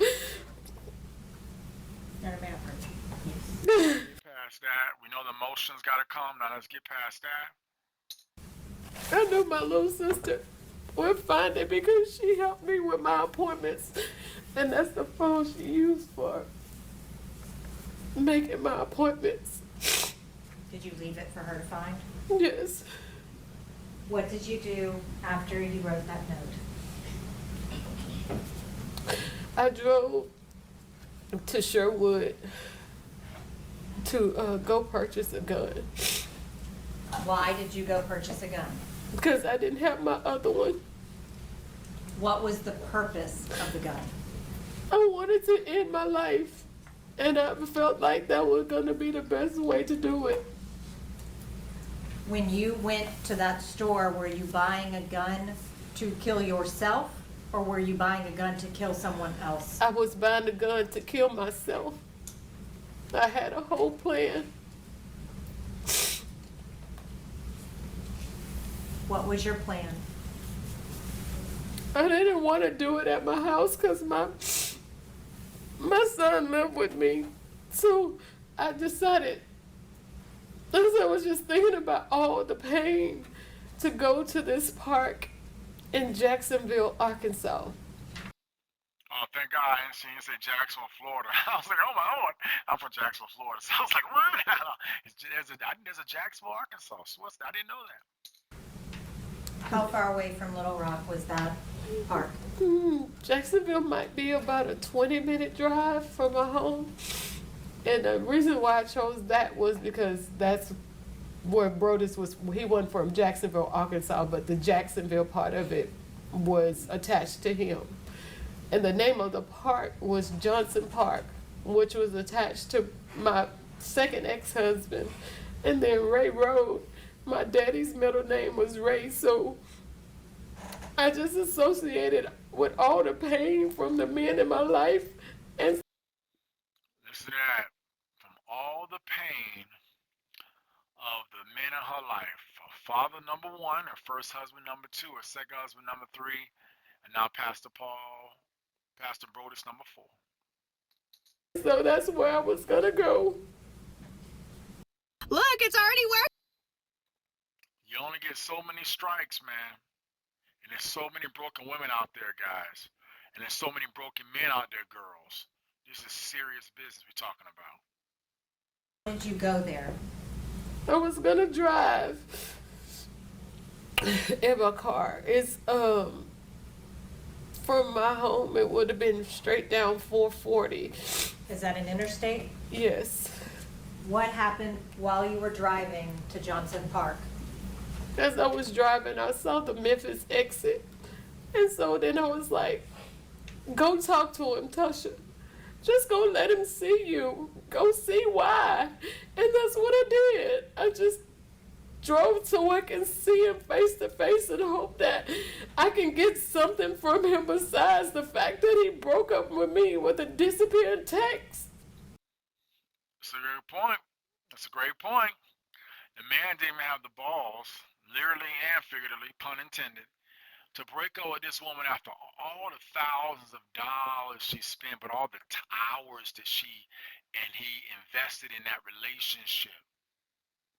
And he don't think he deserved judgment for what he did? Oh yeah, he deserved that, baby. I mean, that's cold. That's cold. That's what I mean. Even so, like for example, my ex, I went to my exes personally and apologized to them because I know I hurt their heart. I had an ex that I met way back in 1993 when I was in college, and I broke her heart tremendously. And she suffered a lot of pain for a lot of years. For that whole 26 years, I had seen her. If I do the math right, 1996 when I last saw her. And it's 2023, and I decided I'm going to drive down to Sandusville, Georgia. I'm going to knock on this woman's door at the house that I found her address was online, and I want to see if she's home, unannounced. And I did this. And I asked her for her name, and she was home. And I walked, I didn't go inside because obviously this was not the time to come inside. But this was a ex that I broke her heart. but I had to apologize. Now this is later in the game. Sins have happened, consequences has happened. Her life was tragically hurt, messed up. My life was tragically messed up. Our life was tragically messed up. Some of the things that have happened from that. It's one of the reasons why I thank God I met Christ, because it was from that experience of going through that tragedy that it drew me to Him. So sometimes tragedy can be a good thing. It can draw you to Him. But sometimes tragedy can be a bad thing to make you kill somebody. So now we're going to hear her side of this, because the female that's the wife of Brody, she either is denial or she is like in a stupor, because this man was very crafty. He was cunning. I mean, the stories that she was making up in this last few minutes on this video, it sounds so accurate and true. I mean, it doesn't sound like a situation from a man that's lying. It sounds like this is from somebody who knew what they were doing, who had made the decisions to do it, who understood the consequences of their actions, and we know he's alive. He's just not on this plane. I know he's screaming out right now, I'm so sorry for what I've done. He knows that what he did was wrong. He knows. We all know when we sin. We all know when we do wrong. It ain't like we do wrong and we like, I don't know what I did. No, we know. We know. I thank God that God gives us common sense and the ability to think, but we know when we've done something wrong. And in this case, this was over a period of probably a year plus, because some of the things that she said they were touch group leaders or cell group leaders. She said that they were in the same cell group space. He was their manager, if that makes sense. He was their supervisor over this volunteer group at this church. He had already, was either in a relationship with somebody. And of course, most of the time, these women that join the church are married in a very messed up marriage. Most of the time, the women are going to church. Husbands don't want to go to church. So the women are in a battle because they love God, but they also messed up and picked the wrong guy. So what ends up happening is that man gets mad because he says, you're choosing the church over me. He leaves. Now that woman has nothing. But if there's a man out there, a pastor, that's giving the affection that she's been begging for her whole life, a weak girl will fall for that. A weak woman will fall for that. And it's evident that she was a weak woman. But it's not just her. There's tons of women.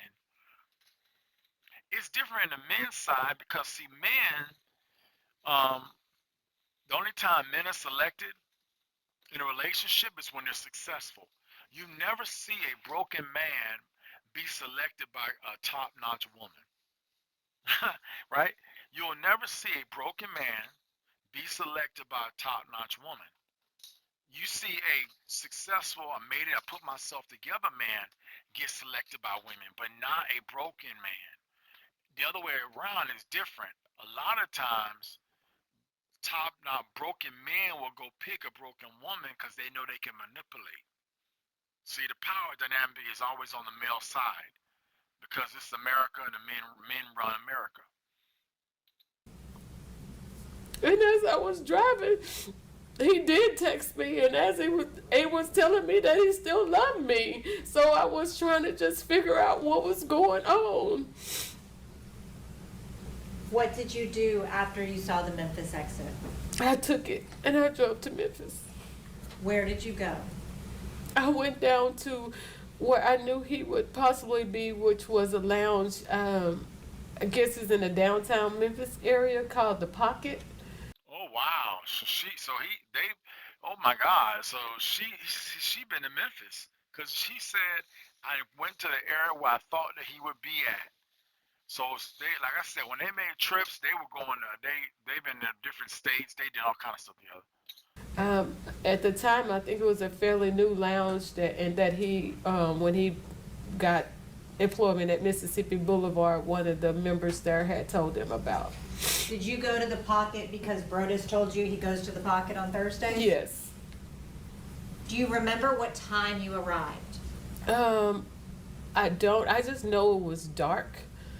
And I know that I circled around for approximately 30 minutes trying to find a parking spot because I didn't know that you couldn't like park on the street, that everything down there was paid. Like, and yeah. Just to back up for a second, when you went to the gun store to buy the gun to kill yourself, what did you take with you? Just my license and my debit card. Where was your purse? I guess I had left it at home. Did you bring just necessities with you to the gun store? Yes. And you left the gun store right after you finished purchasing the gun, right? Yes. How did you select the gun? I went with what was the cheapest that was on. They have a wall that has all the guns, the names, and the prices, and I just chose the cheapest one. How did you select ammunition? Whatever the guy told me to get, I got it. Cause I was about to walk out the store till he was like, "Do you need ammunition?" I was like, "Oh yeah," and so he told me whatever he recommended. I was like, "Yes." And did you see on the video where he was showing you different types of ammunition? Yes.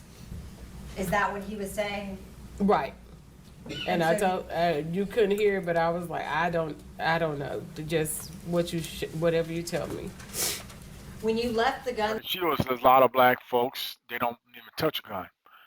Even though we have lots of gun violence in our black community, a lot of people don't even know what a gun does and how it works. I believe everybody should know what a gun does and how it works. It's not the gun that's the bad, but it's the person behind the gun. or what did you do with the gun? I think it was still in the bag. I went home because I did wanted to leave my son something. So I had stopped at the ATM and got out whatever money I could get. And so when I got home, I put that in his room. And then I changed clothes and I dumped some bullets out on the bed and just grabbed a handful of them and took the gun and left the house. What did you do with the handful of bullets on the gun? Once I got in my car, because I was trying to hurry up and leave because I didn't want him to come home while I was there, I loaded the gun in my car. And once whatever was left over, I put everything into my coat pocket that was sitting in the passenger seat.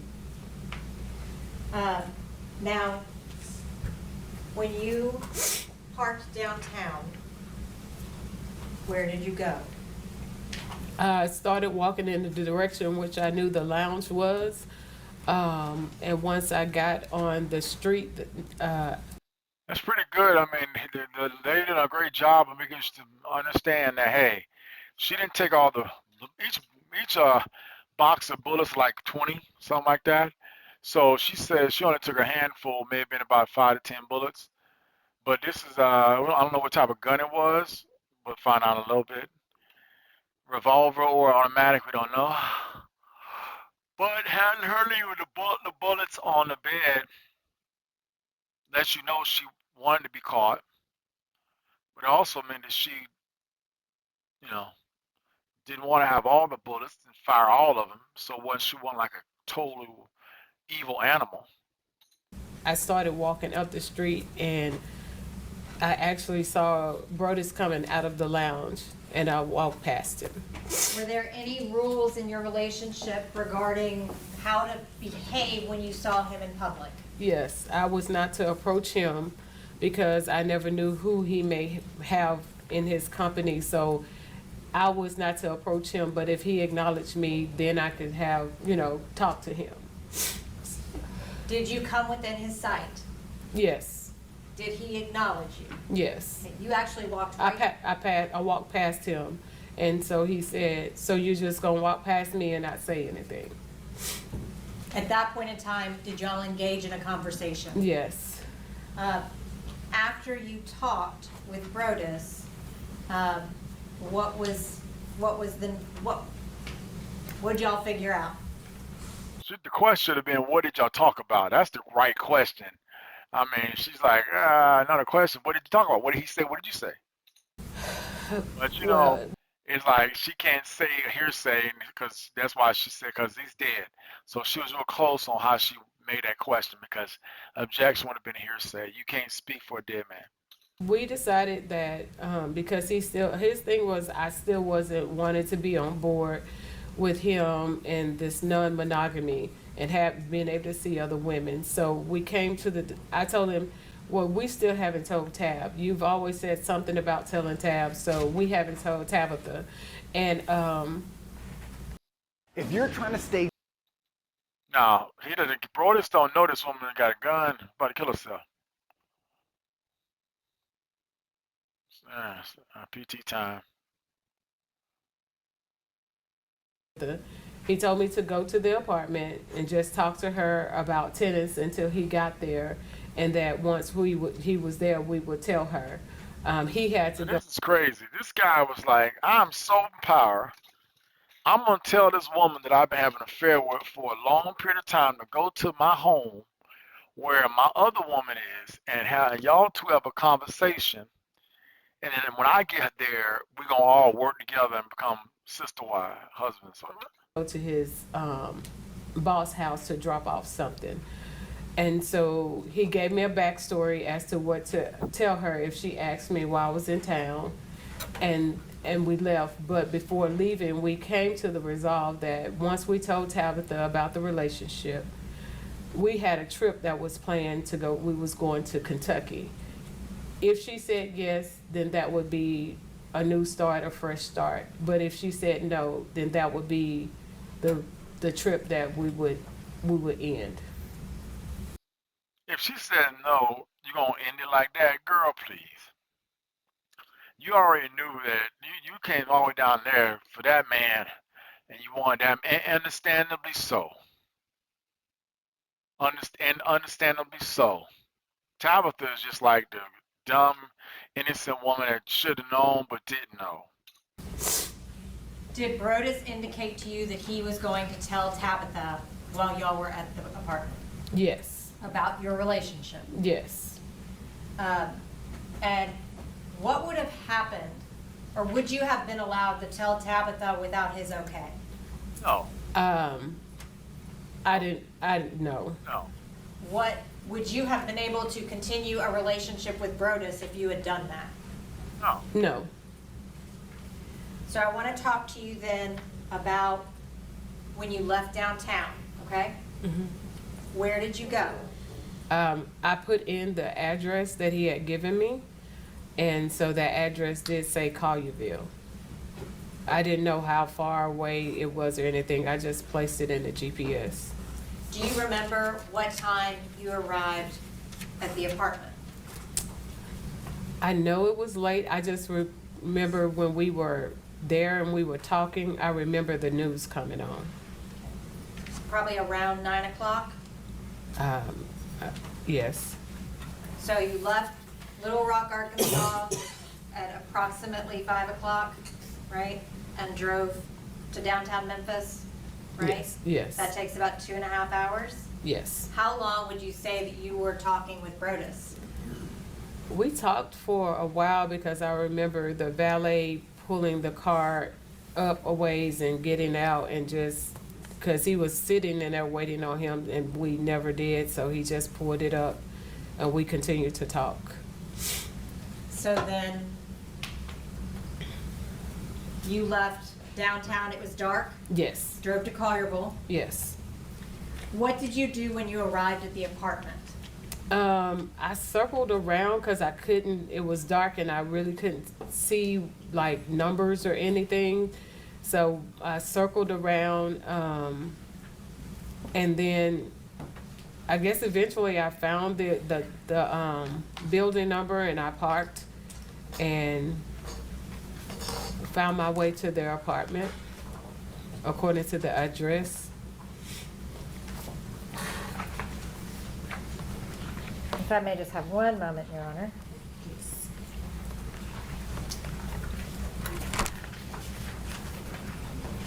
this is part of Exhibit 12.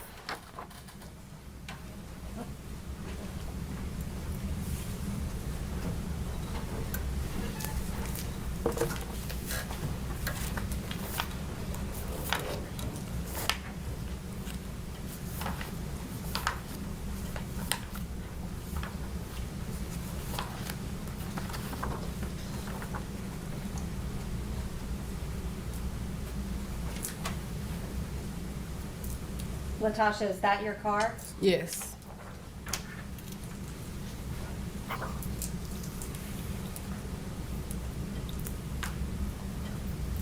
Is this also a photograph of your vehicle? Yes. Which vehicle is yours in that picture? The silver one?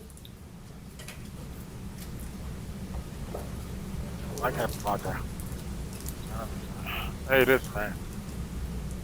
I look at this lady and I feel so bad because she's my age group, my age range, and there's millions of women like her right now in relationships just like this.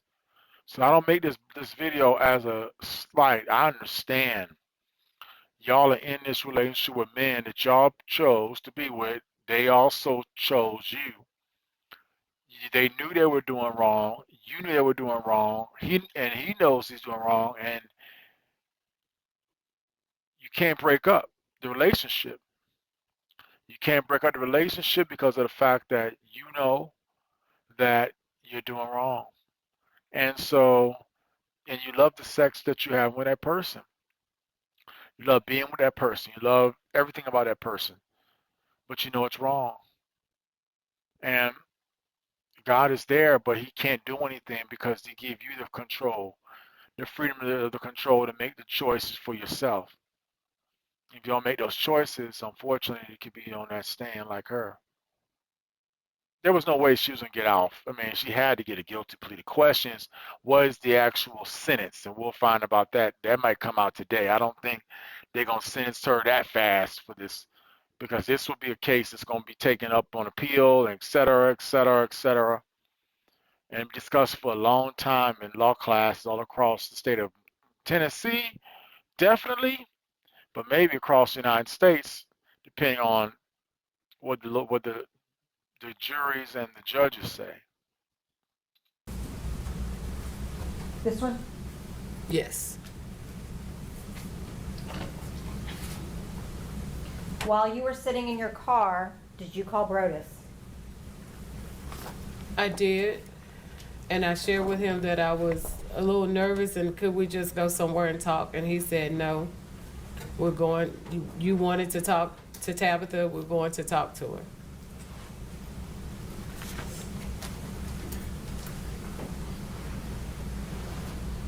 Did he answer every time that you called him?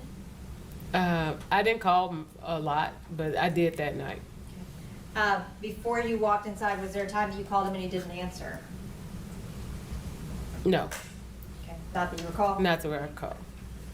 After you had talked to him and he said, no, we're going to do this, what did you do? I went to the apartment and knocked on the door. Were you wearing your coat? Yes. When did you put on your coat?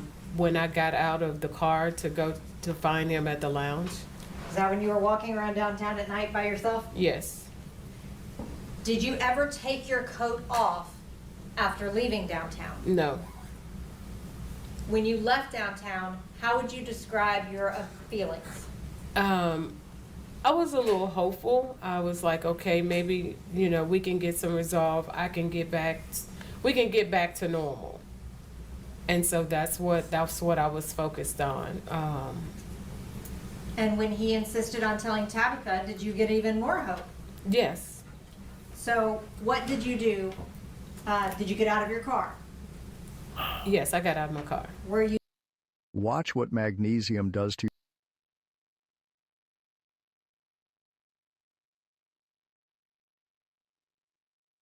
Yeah, you can throw that crap at me twice. I just gonna make sure you mute it out. Not a surprise. I thought you had some keto cookies for me. And from there, he was like, what are you doing here? And then I went with the story again that I was in town for a conference. And we just kind of started engaging in small talk. He came and sat beside me. And then after about a minute or so, was like, would you like a pour? What is a pour? A pour is some bourbon. Did you accept the pour of bourbon? I did. Where was Brodes seated? He was approximately a foot or two from me. I'm putting back up from the cumulative exhibit. That blue chair? This blue chair right Yes. here? And you were seated here? Yes. And Tabatha was still seated here? Yes. After you accepted the pour of bourbon from him, did he make any comments about you drinking? He came back and sat down, and as we were talking, I would say, well, I think you're gonna have to stay the night. So I'm thinking, okay, well, this is about to get into this conversation. But he never would give me eye contact. But he would continue to make, it's like, we have to clean out the bed in there because it has a lot of clothes on it. And, but I'm still looking at him to get, like, to see where you going with this.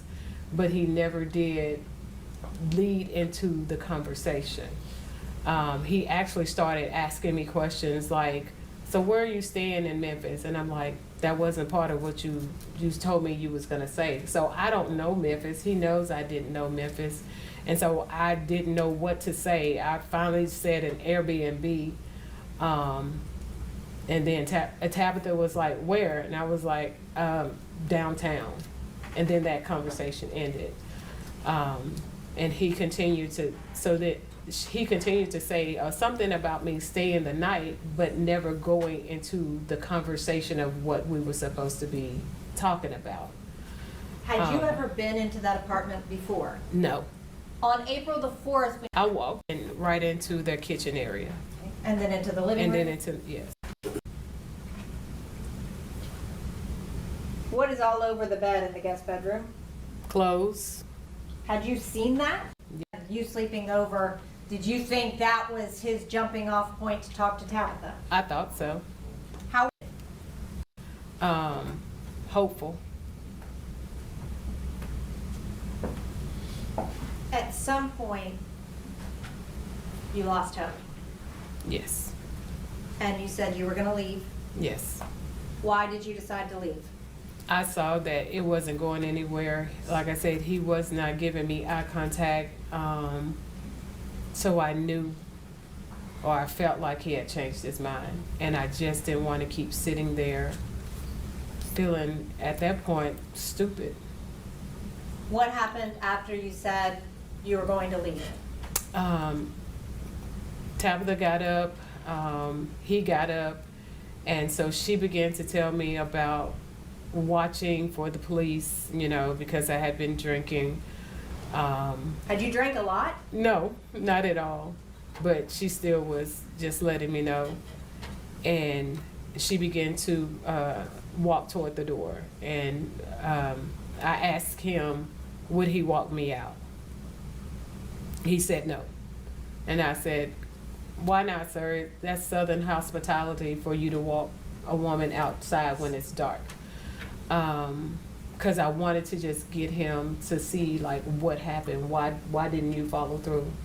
But he refused to walk me out. So Tabatha opened the door and was walking out. I was still trying to get him to walk me out. And as I reached into my pockets to get my keys, I remember being outside the door, and then the next thing I was standing in their kitchen. How do you go from one thing to another thing? Come on, lady. Just be honest with yourself. I got mad. I shot him. I remember being outside the door. The next thing I'm in the kitchen. How do you go from the door to the kitchen? He ran. Do you deny that you shot Brodes Perry? I do not. Do you deny that you shot Tabatha? I don't, but I know it wasn't intentional. Yeah, it was. Did you mean to shoot Tabatha? No, I wasn't trying to hurt anybody. When you went to that apartment that day, did you intend to use your gun on either Brodes or Tabatha? No. When you went there, what was your purpose in going there? Thinking that I was gonna get some kind of ending to the relationship. And what do you mean? Like, okay, of course, after I got to, talking to him at the lounge, we had a plan. It was either gonna be a start or an ending, but it was something that I could see, like I knew it wasn't just a disappearing text but still, I love you. So I went to the apartment, I guess, for lack of a better word, to get some resolve. Did you have hope, given that Tabatha was open to the open marriage? I was nervous about that because, like I said, he had told me she had these rules about not nobody that you know and things like that. So I'm like, she knows me. So I don't know what that was gonna be like. I didn't even think about anything beyond that. As far as Tabatha goes, this is a person that you became friendly with, right? Correct. How did you balance that with having an affair with her husband? It was very hard. She, like, we started off, she had approached me to invite me to lunch. It came out of nowhere, and I didn't know, like, what was really going on, because by this time, Brodes had been talking about us being sister wives. And so when she asked me, I was a little confused, because I'm like, okay, has he talked to her about it? But she never said anything about our relationship. Even when we began to play tennis, it was her who initiated it. So it was uncomfortable for me, but we were friendly. And it was hard, but I still did it because I wasn't going to tell her, because I love Brodes. When Brodes told you that he wouldn't walk you outside, he said, Tab will do it. How did that make you feel? I'm about to reveal a snoring fix that most women over 40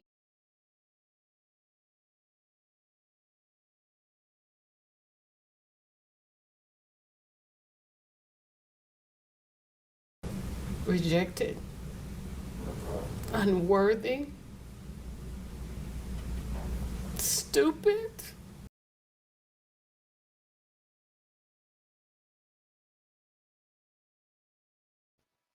All right, I'm back. Sorry about that. Let's finish up the last bit. We know that 2 days ago they made a decision. This is a very quick case. Because honestly, just be truly honest, it's a black case with black people. They're not going to have a lot of people talking about this case. Matter of fact, I would argue that most of the African Americans in the manosphere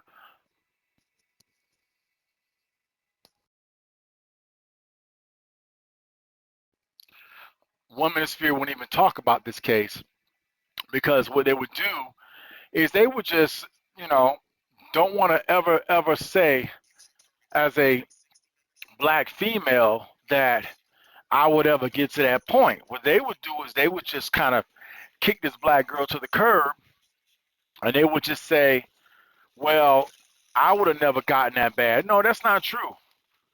The reality of this lesson on many different ways, shows you the power of a male. I want to make sure I state that clearly. This shows you the power of an evil man and what he can do to a woman. Yes. If the man was a guy who made a mistake and he just messed up and he knew it was wrong and he broke it off and she followed him, then we would give a little bit more grace to this man, because we would say, okay, it was a one-time thing. But based on what happened, this was over a period of time. This guy was at church in one city, going to the clubs, smoking cigars, getting expensive $400 bags, thousands of dollar things on the people's money for free. And it's happening to all you ministers out there doing this crap right now. May God judge you, and I pray he does, all of us, if we're going down this direction. The worst part about it was she was a woman that had been married twice and failed twice, all before the age of 40. She was the typical woman that Kevin Samuels talked about in 2017, 18, all the way to 2022 when he passed, about the woman that wants to have the top-notch, high-value man when they're a low-value woman. High-value man in their mind is a man who had money, power, success, and network,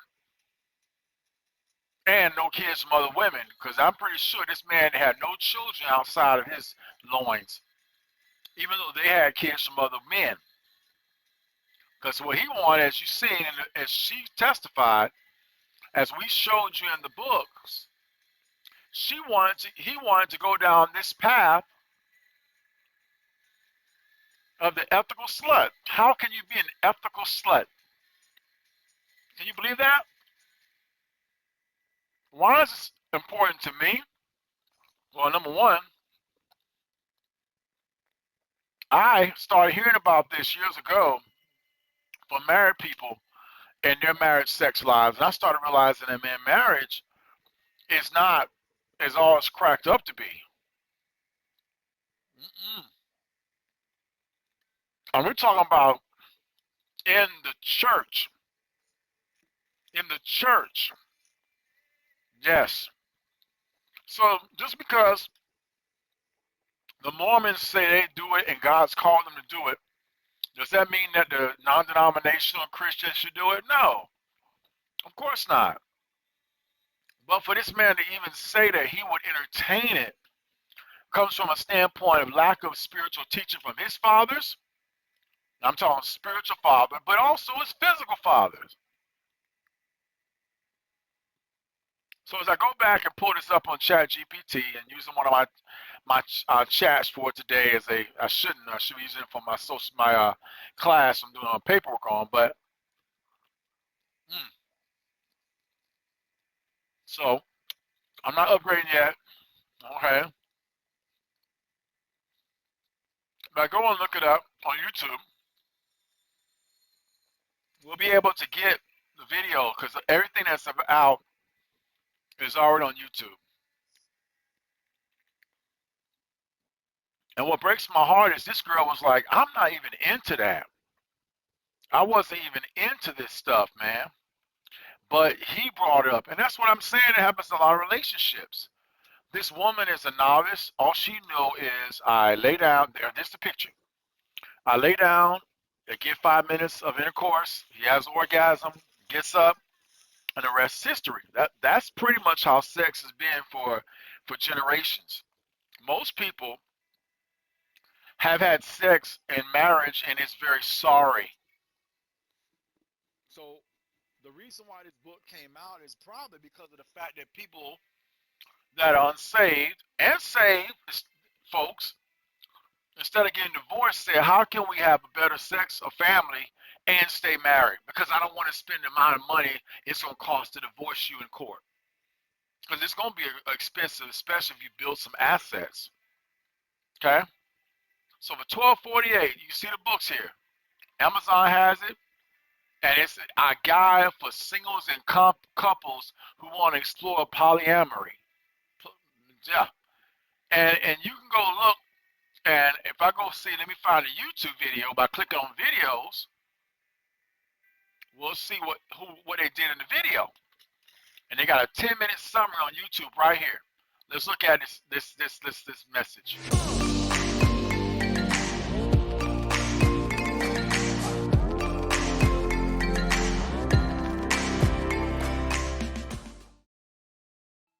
Dossie Easton, The Ethical Slut, A Practical Guide to Polyamory, Open Relationships, and Other Freedoms in Sex and Love.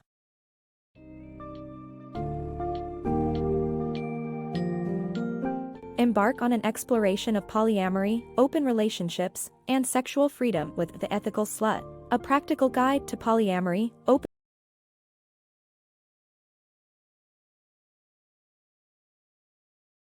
monogamous, heterosexual ones.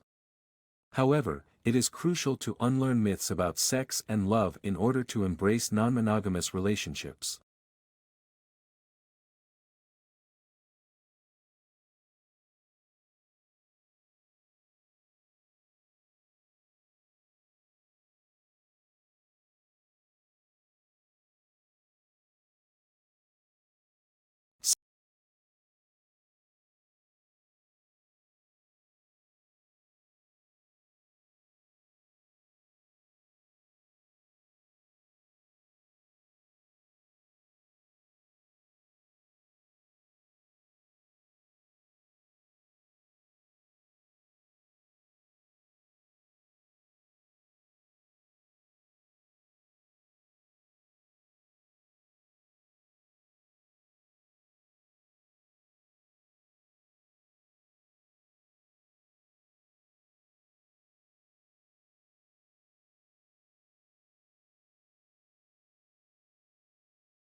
So sorry. I've been talking for the last 10 minutes on mute.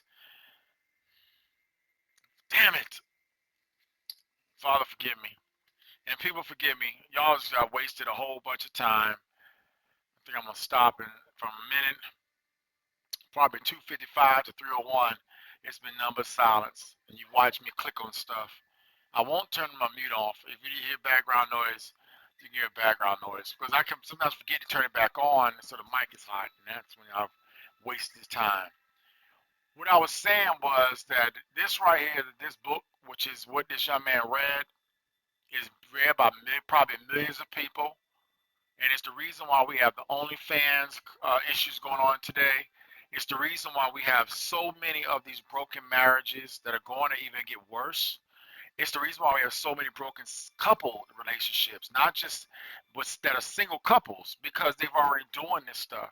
You can't be in a broken relationship and expect that you're going to have love when you've been involved in all this tragic crap.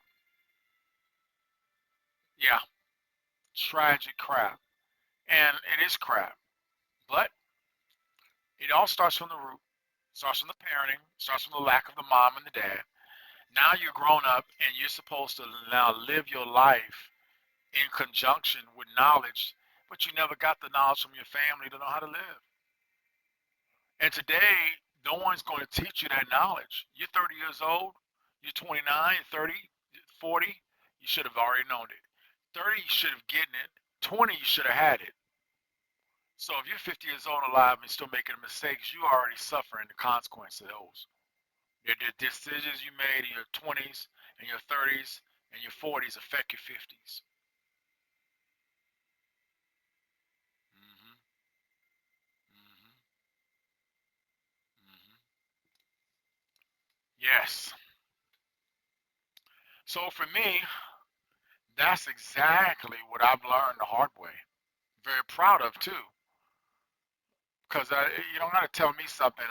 You make a mistake, I can learn from you. I don't got to make the same mistakes.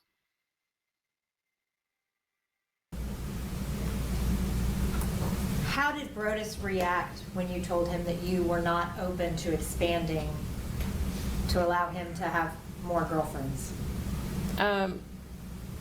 He was emotionally distant. Like, well, he would tell me, well, you need to go and find someone. And I'd be like, I don't want anyone but you. And so he knew that would play on like my insecurities. So one time when he said, you need to go out and find someone, I said, well, what if I do? And he said, well, then we won't be together. So he knew that was going to get to me because I wanted to be with him. I enjoyed our time together when we did have it. And so he used the emotional part, the affection. He would give it to me, withdraw it if I wasn't really complying with what he wanted. Since all of this has happened, I didn't see you. Go see why. And that's what I did. I just drove so I can see him face to face and hope that I can get something from him besides the fact that he broke up with me with a disappearing text. And as I was driving, he did text me, and as he was telling me that he still loved me. So I was trying to just figure out what was going on. A woman that's married with 2 kids, one of them living in her home, one of them either at school because she said her son from another marriage or another relationship is not home yet, and she wanted to leave the house so that he would not catch her leaving. She was willing to go kill herself and leave her sons orphans. Isn't that something? For this man, she was willing to kill herself and leave her sons orphans. That is the power of an evil man right there on a woman, on a weak woman, on a broken, weak woman. Right there. Right there. Right there. what did you do after you saw the Memphis exit? I took it and I drove to Memphis. Where did you go? I went down to where I knew he would possibly be, which was a lounge. I guess it's in the downtown Memphis area called The Pocket. At the time, I think it was a fairly new lounge that he, when he got. Anyway, you already saw that earlier. Let's go on to the end. Yes, this is why. Sorry, these commercials.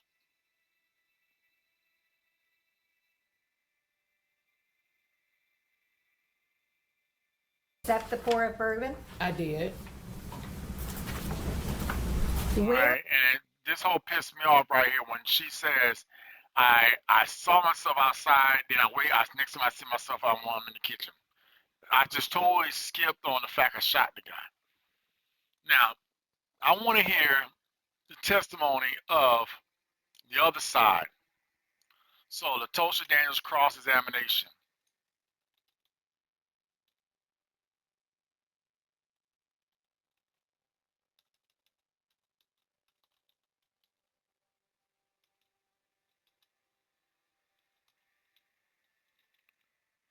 This will help us understand what they said. And we understand she got her own defense, but I want the cross. No one's going to tell me what the cross is. Come on, guys. There's 3 days, obviously, so 3 days. But what was the cross? Cross. No one? Yeah, the defense. Well, no, that's a different case. Where's the cross? Oh, there's another love triangle going on right now in Nevada. Wow. Where's the cross examined? Okay, well, let's see what it says. I got the verdict. But no one's, dang. Okay. Can I get the full trial? Trial day 1.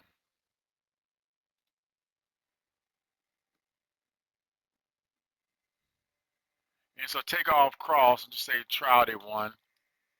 Thank God we live in a world of trials. Okay. And this should be the full trial day 1. What about trial day 2? Since it was 3-day trial. So there's a 2. Alright. So here it is. 5 hours and 46 minutes. Okay. Now, it's weird because this is him, as you see, more heavier set now. And that's the woman he was with. So we get the full trial date.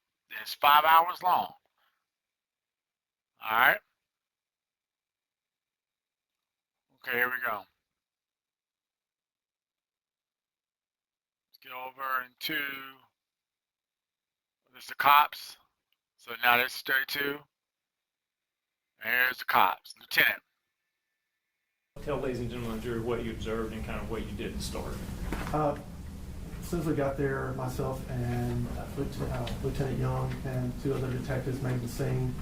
We secured the scene, went over the crime scene, seeing what we were dealing with, including where shell casings were, where a possible weapon that was used was located, where there was any blood splattering.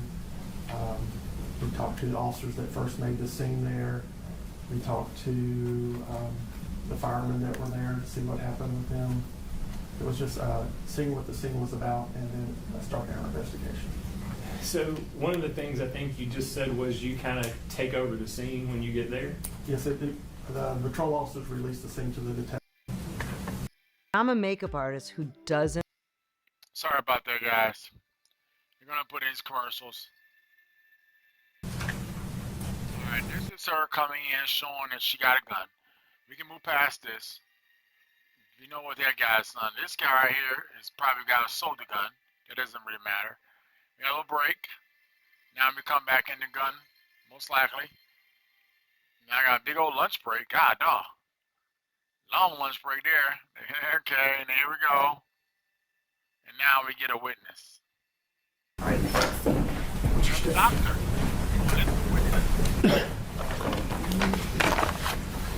Good afternoon. Good afternoon. An overweight woman, probably not married. And I mean that when I state that, guys, because this is a big issue for us.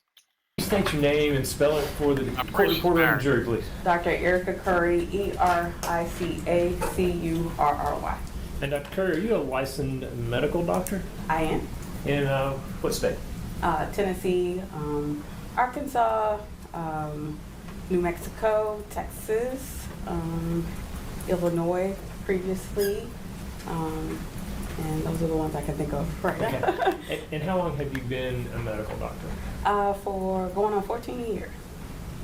Well, in forensic pathology. I graduated medical school in 2005, 2005, and technically I was a medical doctor then, so if you want to say 20 years, but in forensic pathology, 14 years. And that was, do you specialize in any particular field of medicine? Yes, so my first specialization was in pathology, which is commonly known as the study of disease. So we're probably commonly known as the doctors that if you go get something taken out during surgery or biopsy, and they say they send it to the lab for the doctor to look at, that's us as pathologists. So after receiving specialization and board certification in pathology. Okay, that's pretty awesome. I'm proud of her. Let's get beyond that. You got your credentials. All right, let's go. All right, so now she does autopsy on Brodes Perry. Here we go. Yes. Can you explain to the jury what an autopsy is, kind of what's involved and what the purpose of it is? All right, we'll get past that. Let's get to the actual, what is the body? Is determined whether either one of those is needed. When they come in, they're given a unique... All right, get past this. Get to the utmost. All right, get past this. All right. Here we go. A number. Yes. And what number was that? It's 2019-0582. And did you took photos? I guess you said you would take photos. In this particular autopsy, did you take photos? Photos were taken by the autopsy assistant that helps you, or technician that helps. Yes.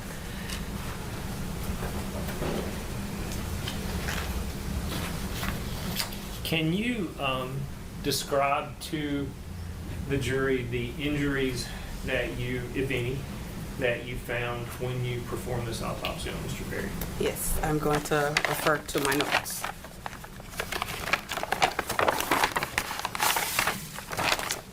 So, Mr. Perry had a gunshot wound of the head. It entered on the right side of the head.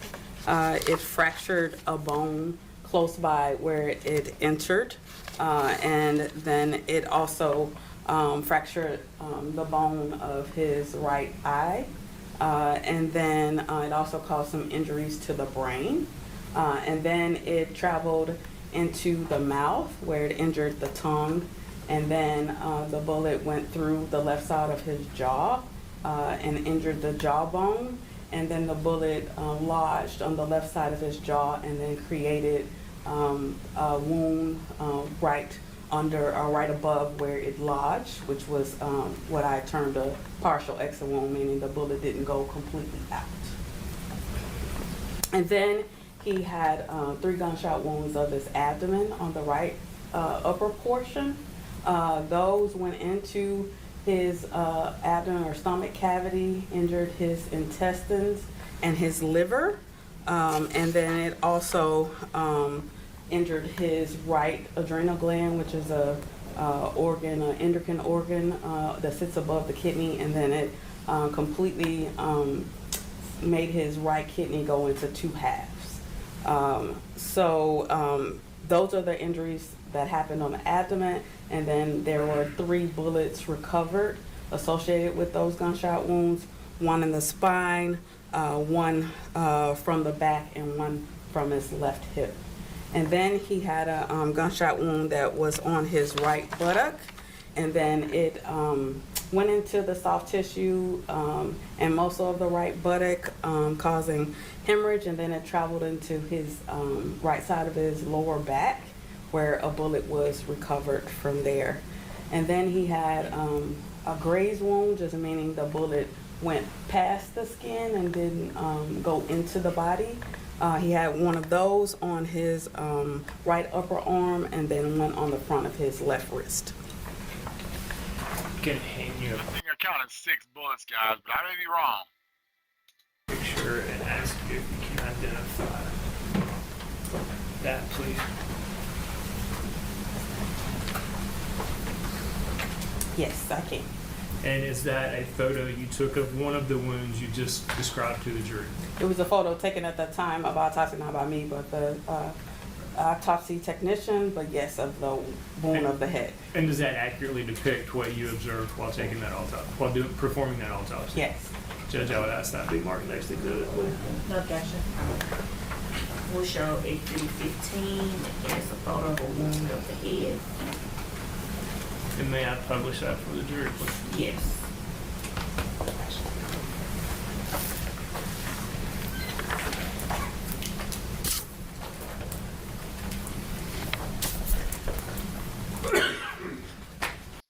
I mean, first and foremost, that was a lot of bullets.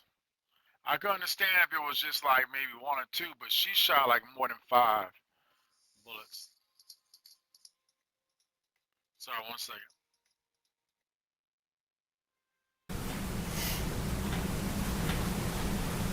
Were any of them or all of them fatal on their own, or was it a combination, or can you testify to that? So the ones in the head and the abdomen certainly were very significant wounds, in my opinion, that would have led directly to death.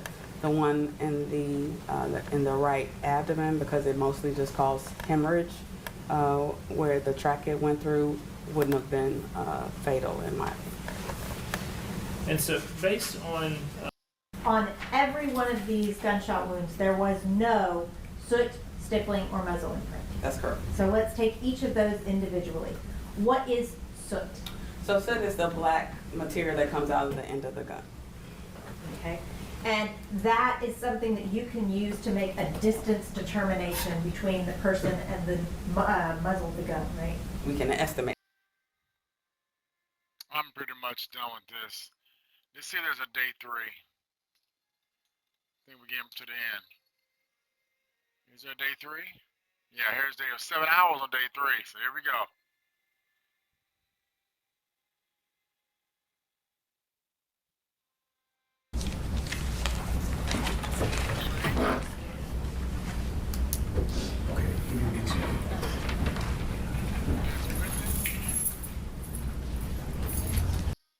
Defense witness, we got a break. There's a lot of breaks in this doggone 7 hours. Then she takes a stand, and that was it. So it's really a simple case. So now,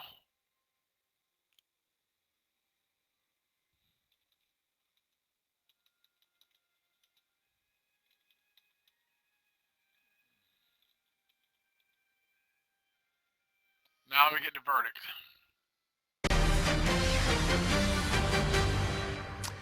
Good evening, I'm Vinny Politan. Welcome to Closing Arguments, and we begin this Friday night with breaking news. And yes, word in, a verdict has been reached in Tennessee in the case of the pastor who was shot and killed by his girlfriend, Latoshia Daniels. His wife, Tabatha, also shot. She survived. The pastor did not.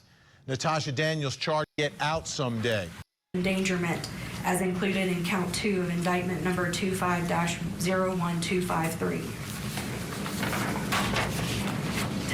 State of Tennessee versus Latoshia Daniels, indictment number 25-01253. Verdict form count 3. We, the jury, find the defendant not guilty in count 3 of indictment number 25-01. So they got a not guilty on count 3, but guilty on some counts. 1253.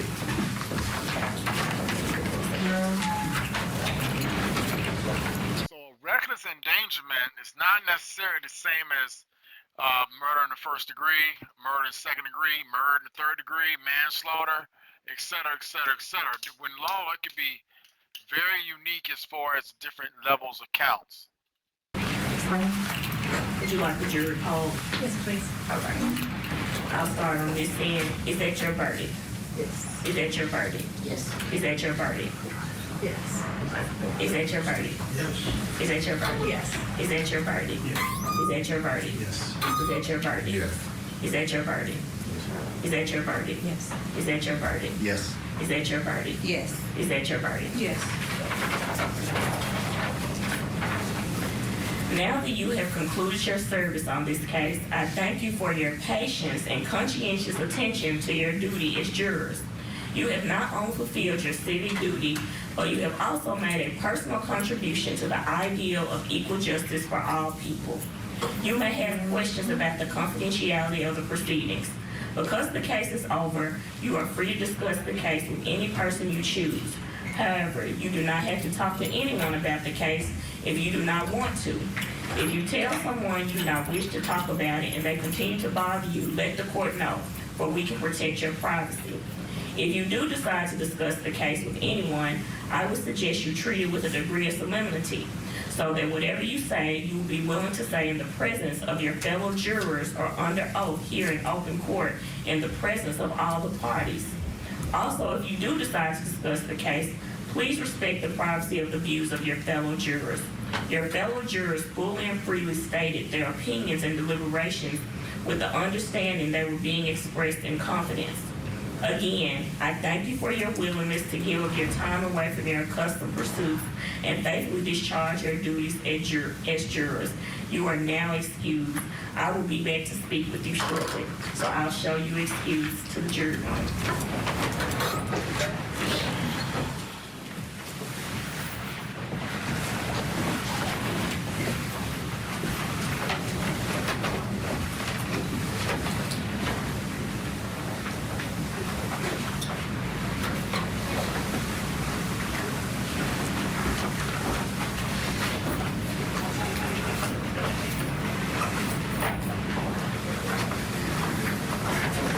Ms. Daniels, if you would please stand.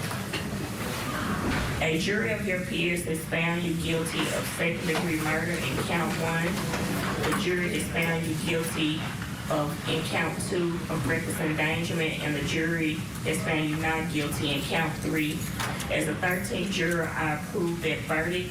We'll show your bond revoked, and we'll show this matter set for sentencing. Thank you. January the 12th. We'll need to do a pre-sentence report. If we could get a shorter date to get the pre-sentence report back. Okay. That way we don't have to reset it once we get it. Okay. We can reserve January the 12th and then get a sooner. All right, so they won't have a quote unquote sentence until January 12th. So we got a ways to go for this case fully over. But we know this was an easy case. Why? It was in another state. Everything that was happening was in Arkansas. If this had happened in Arkansas, it would have been a very powerful case. But because he crossed state lines, only been in Tennessee for 5 months, nobody in Tennessee knows him. It made the case more of a slam dunk. More of a slam dunk. So she'll be in Tennessee for the next, I say, 20 years. Like, comment, and subscribe. It's past hour. God bless.